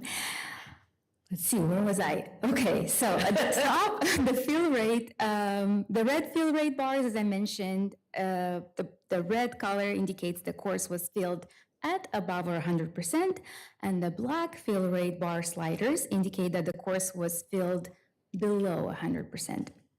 At the bottom, we can see the number of seats offered depicted with the gray line, and the number of students enrolled at census depicted with the blue bars. Only the terms in which the course was offered are depicted in the visual. Now, in this course, sections in fundamentals of chemistry course filled either close to or over the 24-seat capacity consistently every term during the primary terms and the summer intersessions. The waitlist visual shows the aggregated numbers of students per academic year. The bottom of the visual shows in which location or modality students waitlisted each year. The darker the color, the larger the number of waitlisted students. In the fundamentals of chemistry sections, the waitlist almost doubled in the most recent year. Most students were waitlisted in the Palm Desert campus location. Using the gap analysis and looking at disaggregated data by term, we can determine the need in terms of the number of sections we were short of. So, to meet the need for this course, given its capacity, we were short of one section in 22 spring to meet the gap of 28 students needed, 28 seats needed, short of two sections in 23 spring, 23 fall, and 24 spring to meet the gap of 54 seats, 77 seats, and 58 seats needed, respectively. The remainder of the terms, as you can see, had gaps, but the gap was not large enough to warrant an additional 24-seat capacity section. Human Anatomy and Physiology has a course seat capacity of 28 students. This is one of the first courses in the sequence of allied health professions. It is a prerequisite for the subsequent courses such as Bio 14. For the past 3 years, the number of sections offered increased from 22 sections in 21-22 to 24 sections in 23-24. Sections in this course filled over the 28-seat capacity consistently every semester except 2 summers where the fill rate was close to 100%. The waitlist increased by 30% from 21-22 to the most recent year. Most students were waitlisted in the Palm Desert campus location and secondly at the Indio campus. Now, to meet the student need for this course, given its capacity, we were short of 3 sections in 22 spring to meet the gap of 73 spots, short of 1 section in 22 fall to meet the gap of 40 spots, and short of 3 sections last spring to meet the gap of 83 spots, short of 2 sections in 23 fall and 24 spring to meet the gap of 60 and 65 spots, respectively. English composition has a course seat capacity of 24 students. All students seeking a degree or transfer are required to take this course. For the past 3 years, the number of sections offered increased from 128 to 132 in the most recent academic year. If we could also note, this is another class with a small class size. However, this is a lecture course. not a lab course. And the argument that sometimes faculty make is that the smaller the class size is intended or designed to improve success rates. And yet, the success rates in this course do not meet the minimum floor that College of the Desert has set, which is approximately 68%. And so in this case, I've asked the Vice President of Instruction and the Dean of this area to start engaging with the faculty about what we do about these class sizes, because a class size of 24 is not resulting in the intended outcome, right? So if additional seats were available, we could ameliorate that demand in an efficient way, and perhaps not experience any change in success or even improve success if we incorporated other measures that the faculty thought were useful. So these are the kinds of conversations that we need to have in order to improve access. I'm encouraged. Trustee Stefan? Could I make a comment on this? And I appreciate what President Hope is saying there. First, I want to commend the faculty that do take students over cap. And I think the whole discussion around completion and attrition rates by discipline is a good discussion, so we can determine if there are some intervention places where we can assure students that they have a higher probability of completing. An empty seat, a third of the way or a fourth of the way into the semester is a lost opportunity for another student. And so whatever we can do to intercede. And I know student services and, all the programs and counselors, et cetera, do everything. But again, it's good to bring this once again to the forefront of our discussion. And then again, commend you on aligning the FTEF with gaps in the student educational plans. That's an important part of the faculty hiring process. And we've got to follow the data. So, as we go through this, I think looking at these and looking at the completion and attrition by discipline will be helpful for us as well in making decisions. Thank you, Thank sir. you. Thank you. Sections in this course were close to 100% fill rate, with a few seats remaining in the 24-seat capacity sections. 2 fall terms included sections with over 100% fill rate. The waitlist has been doubled from the previous year. Most students were waitlisted in the online format, and secondly, at the Palm Desert campus. Due to the waitlist data limitation and the questionable additions to the online waitlist should be treated with caution. To meet student needs for this course, given its capacity, we were short of 6 sections in 22 fall. To meet the gap of 134 seats, needed 1 section in 23 spring. To meet the gap of 30 seats, 15 sections in 23 fall to meet the gap of 354 spots, 1 section in 24 winter and 24 spring to meet the gaps of 38 and 36 spots respectively. Introduction to Ethnic Studies has a course seat capacity of 35 students. This course is a new requirement for all degree-seeking students and those who seek to transfer. COD began offering this course in 22-23. For the past 2 years, the number of sections offered increased from 8 to 19 sections in the most recent academic year. Sections in this course were close to 100% fill rate in 22-23 and were over the 35-seat capacity every term in the most recent academic year. The waitlist has significantly increased from the previous year. Most students were waitlisted in the online sections. To meet student need for this course, given its capacity, we were short of 2 sections in 23 fall to meet the gap of 58 seats needed, short of 3 sections in 24 spring to meet the need for 96 spots.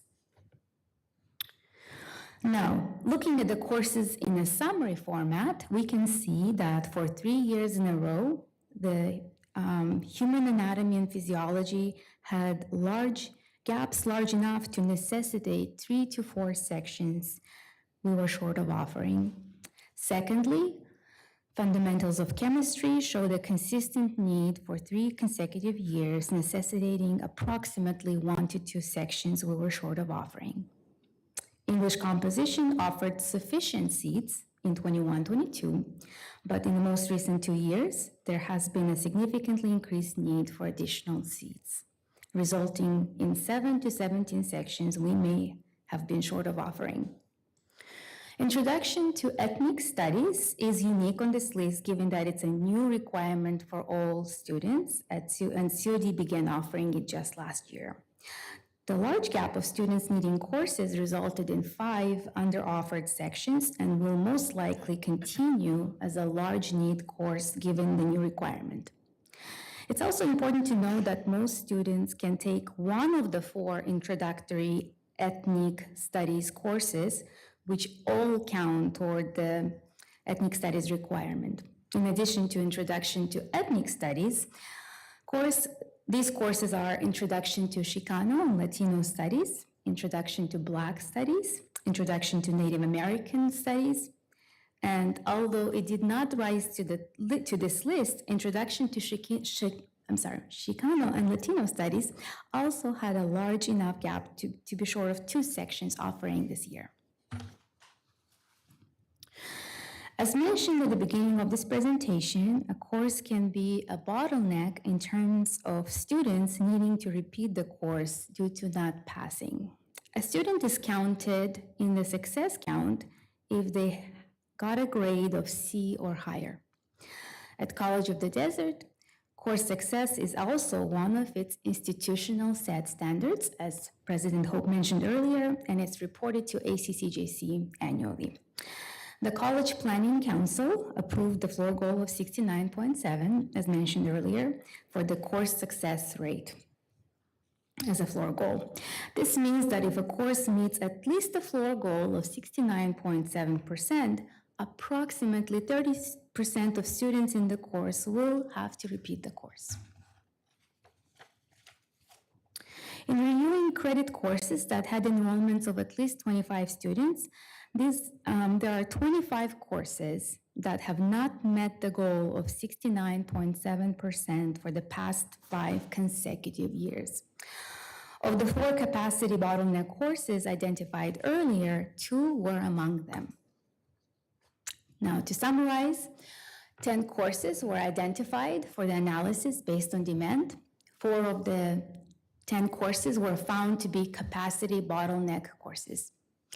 And as far as the next steps for the college, courses where fill rates are not 100% and still have waitlisted students will be examined to identify student preferences for modalities offered based on waitlist data. Student educational plans data continues to be reviewed to identify courses students indicated as needed but not yet taken. Bottleneck courses are being emphasized as a part of adjusted scheduling strategies.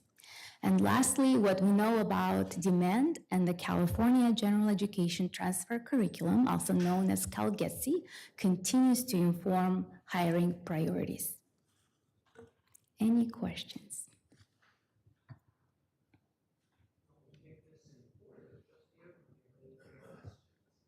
What about comments? Comments or questions, trustee? Okay.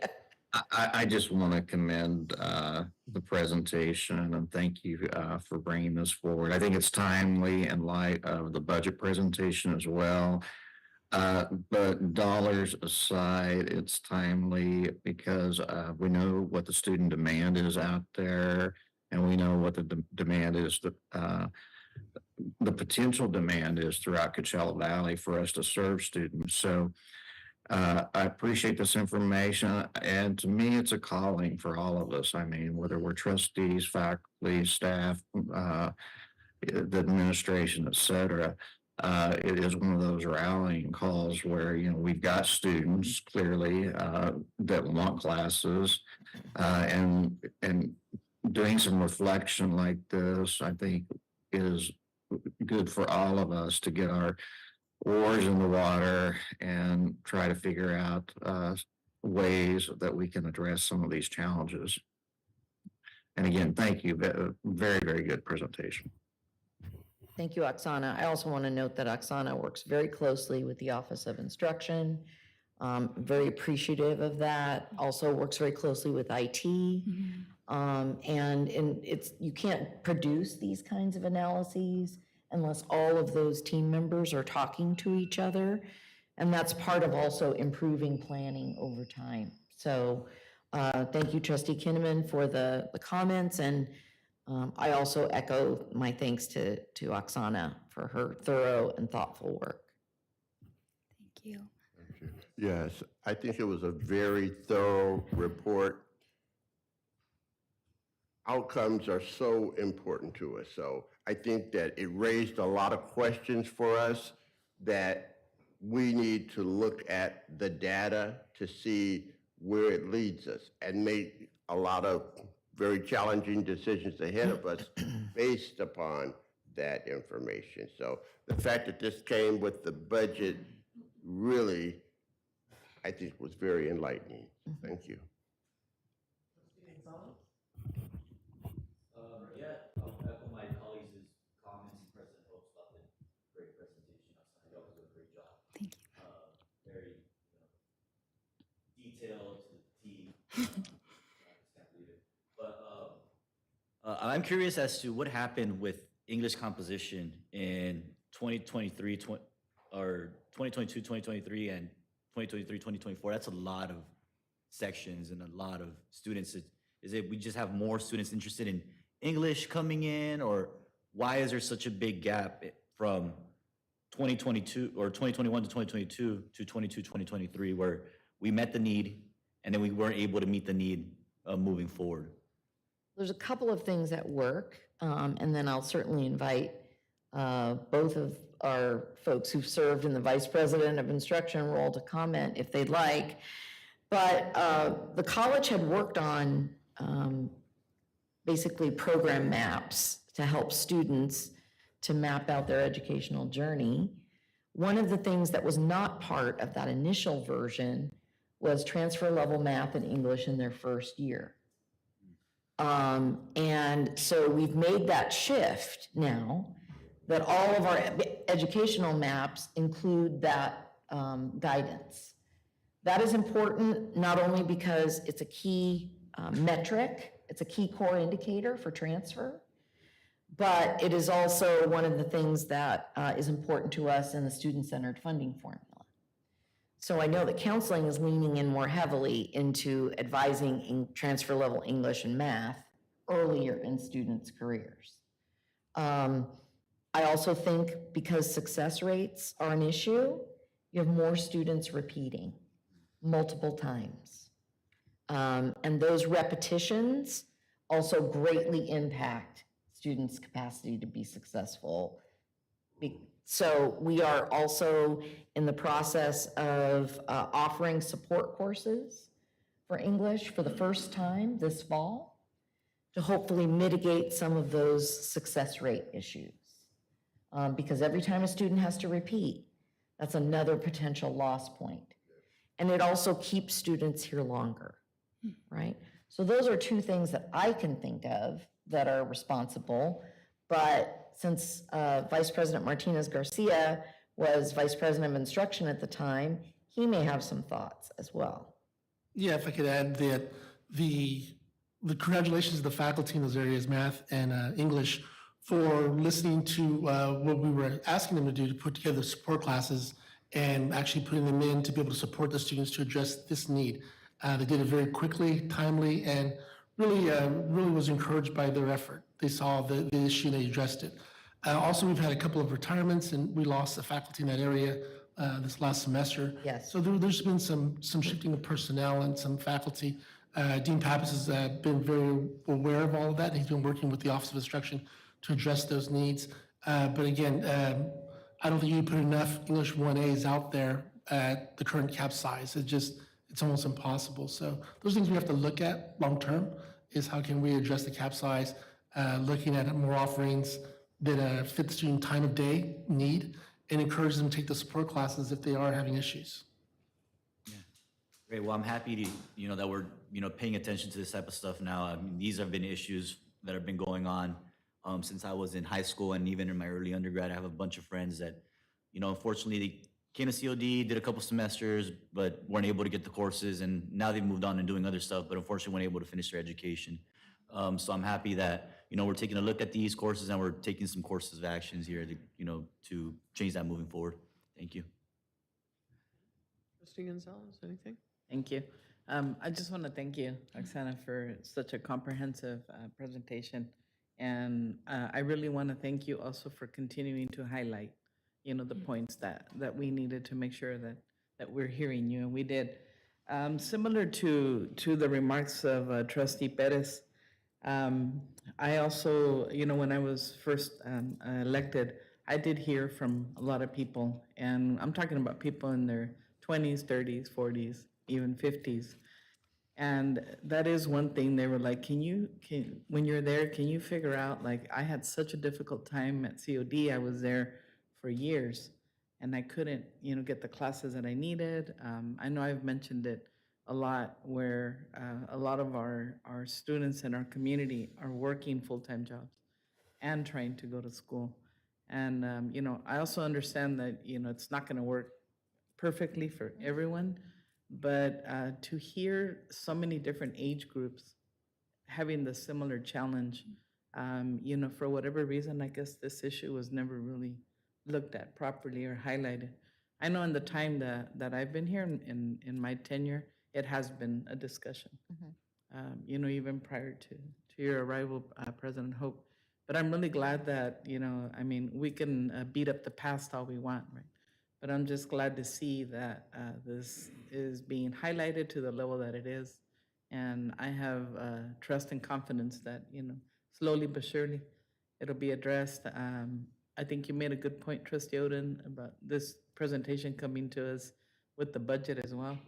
So it's like, okay, now we have to, and we all know, right, we increase student enrollment, better budget for us, but then do we have the money to hire the people that we need to offer? It's always a bit of a balancing game. But for me, again, just this, and people don't, when they come to me, they're not putting the college in a bad light.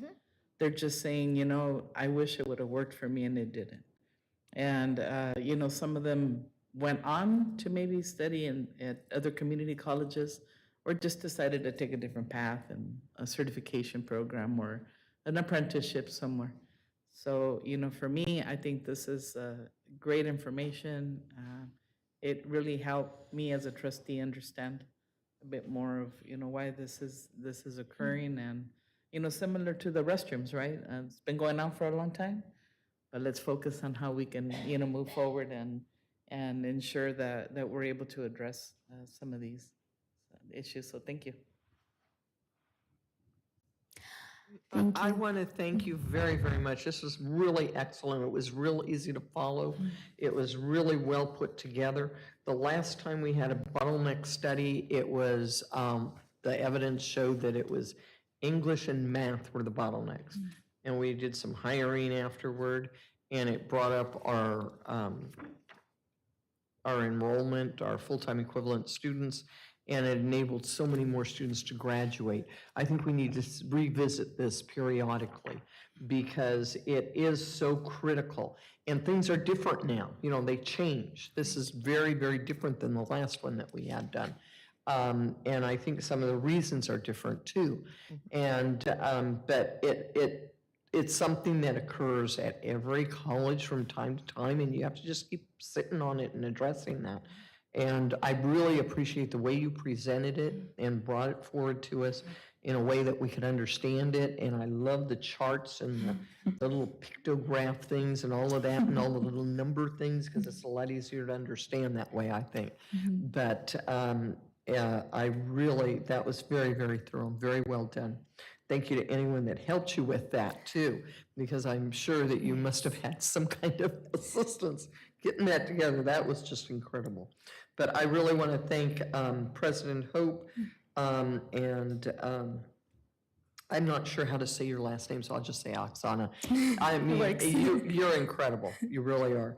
I want to thank the board for participating. If we have any further questions, I know that we can go to President Hope or to our one of our administrative assistants out in the front and address our questions through them, and that I'm sure Oksana will be able to get back to us with Absolutely. answers to those questions. But this was excellent. Thank you. I Very, actually very well done. wanted to also say thank you.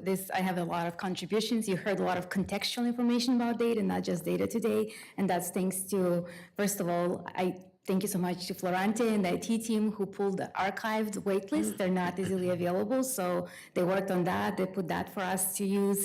I wanted to say thank you so much to Dean Phillips and Roxanne, who provided some curriculum information that I was able to share with you, to the deans for the feedback that they provided me with, and as well as my team, Larry and Gloria, that they provided me feedback to really improve what you saw today. So I wanted to make sure to mention all their important contributions. So thank you. Thank you for your kind words.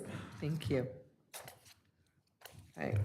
And with that, we will, let's see. It's about 10 minutes till, so we'll go into public comment, 17.01. Request to address the Board of Trustees regarding matters not on the agenda. Remote public participation is allowed, will be accepted in person by email or to otp@collegeofthedesert.edu during the meeting and submitted for the record, or by using the raise your hand function or by joining the Zoom link. Pursuant to District Administrative Procedure 2345, each speaker will be allowed a maximum of 3 minutes per topic.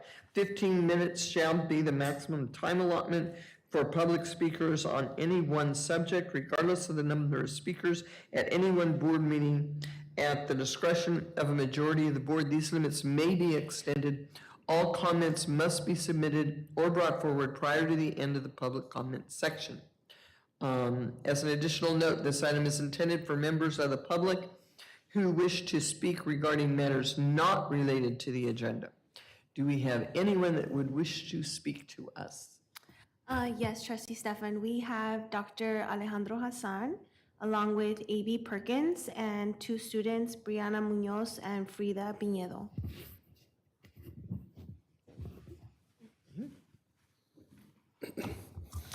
Good morning, Chair Stefan, Superintendent President Hope, Board of Trustees.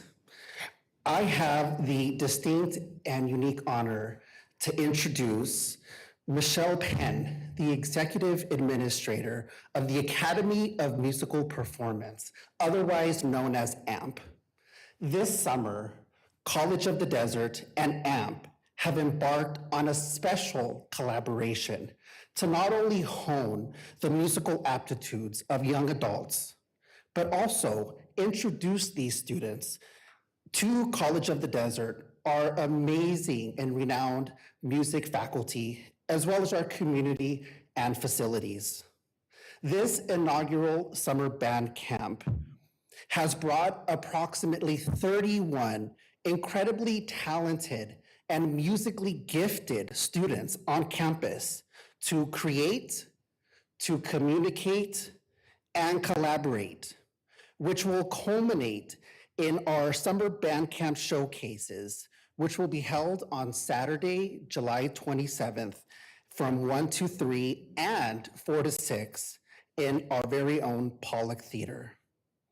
Finally, I would like to say thank you to everyone who made this collaboration happen, specifically Dr. Anthony Fessmeyer, Professors Chris Reba and Jenny Carey, as well as Carolyn Maloney and Prudence Chase. Without further ado, I would like to introduce you to Michelle Penn. Hello, thank you for having us. We're so excited to be here for our first year. This is our 10th summer camp. but it's the first year here at the campus, and we are very excited to be here. Everyone's worked so hard, and I appreciate the partnership that we're starting, and the professors that have helped us and that are helping us through the 3-week band camp. So I'd like to introduce our musicians today. We have Frida, Brianna, and Liam.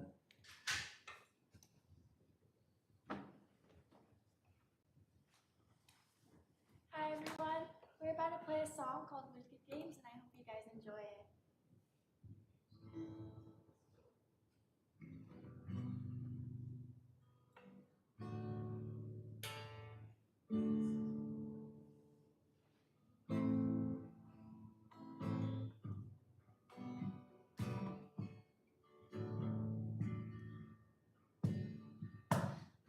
Was on fire, no one could save me but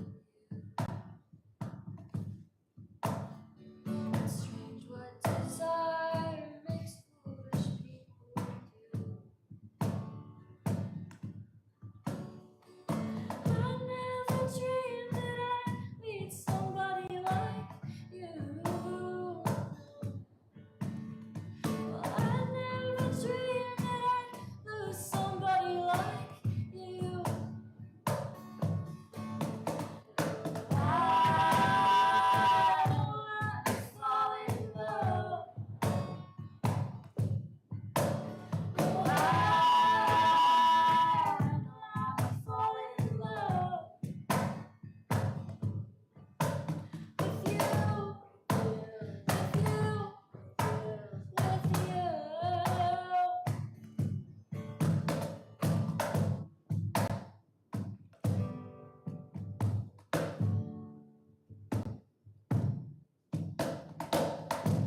What a wicked game to play to make me feel this way. What a wicked thing to do to make me dream about you. What a wicked game to play. I've never felt this way. What a wicked thing to do to make me dream about you. I wanna fall in love. I don't wanna fall in love.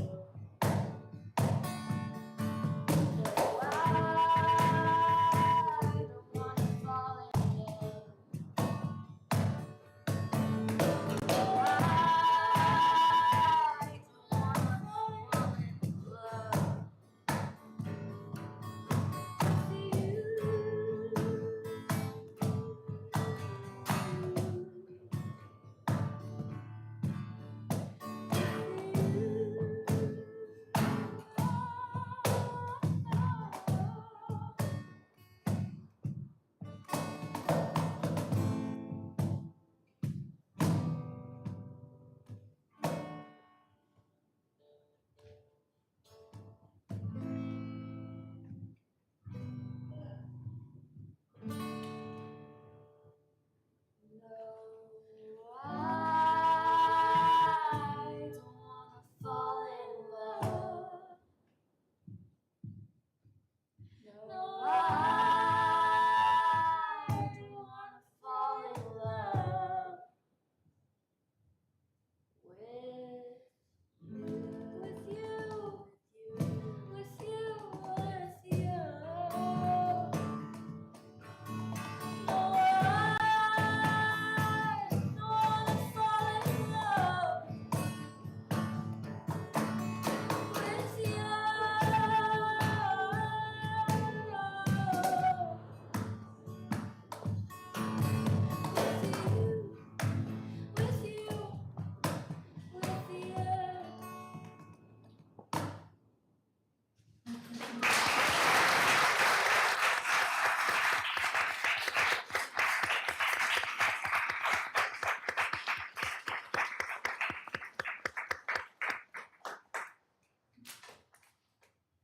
That was excellent. Thank you. We've already made a note of, Yeah. but thank you for bringing that up again. Anything else? That's it. Okay. And trustee Kinnaman, Nothing additional at this time. Thank you very much, Chairman. trustee Perez? Last month I asked for kind of a report on the Roadrunner Express utilization. Oh, Trustee Perez, I think your mic is off. Thank you. Sorry about that. I think last month I asked for a report on the Roadrunner Express utilization and how how many students use it and stuff like that. So I'm just waiting on that. Yes, sir. Thank you. Thank you. Okay. And that is on our list down there. Okay, trustee Gonzalez? No, but I did look at the list and I see some of the ones that I had requested are on for September. Yeah, we have dual enrollment coming up soon. And And by the way, students at the local school districts, we're so excited to be able to have dual enrollment in Oh, the that's summer. Oh. So I'm just really glad to see that program, growing. Desert Hot Springs, Coachella, Indio, Palm Desert, everywhere, Palm Springs. It's wonderful. And as for myself, I've already been in communication with you on some of the things with regard to the Palm Springs campus that we'll be bringing up. And I think we're going to be bringing that up in August so we can move forward on stuff if we need to. Okay, so that concludes our agenda for open session at this time. We will be moving into closed session. We're going to take a lunch recess for about 30 minutes, and we should be in 40 minutes, and we should be in closed session at 12:40, let's say. We're going to go to closed session for a recess now, right after that. And the live feed of this meeting will continue. Board members and President Hope, I ask that you please join the closed session at 12:40 after your lunch break. And then we will reconvene to open session and report any action that was taken in closed session and then adjourn. Okay, so recess to lunch and then closed session.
at 3:38, and we're reporting out from closed session. No action was taken, and at this time, we will adjourn if there is no objection. It is 3:39.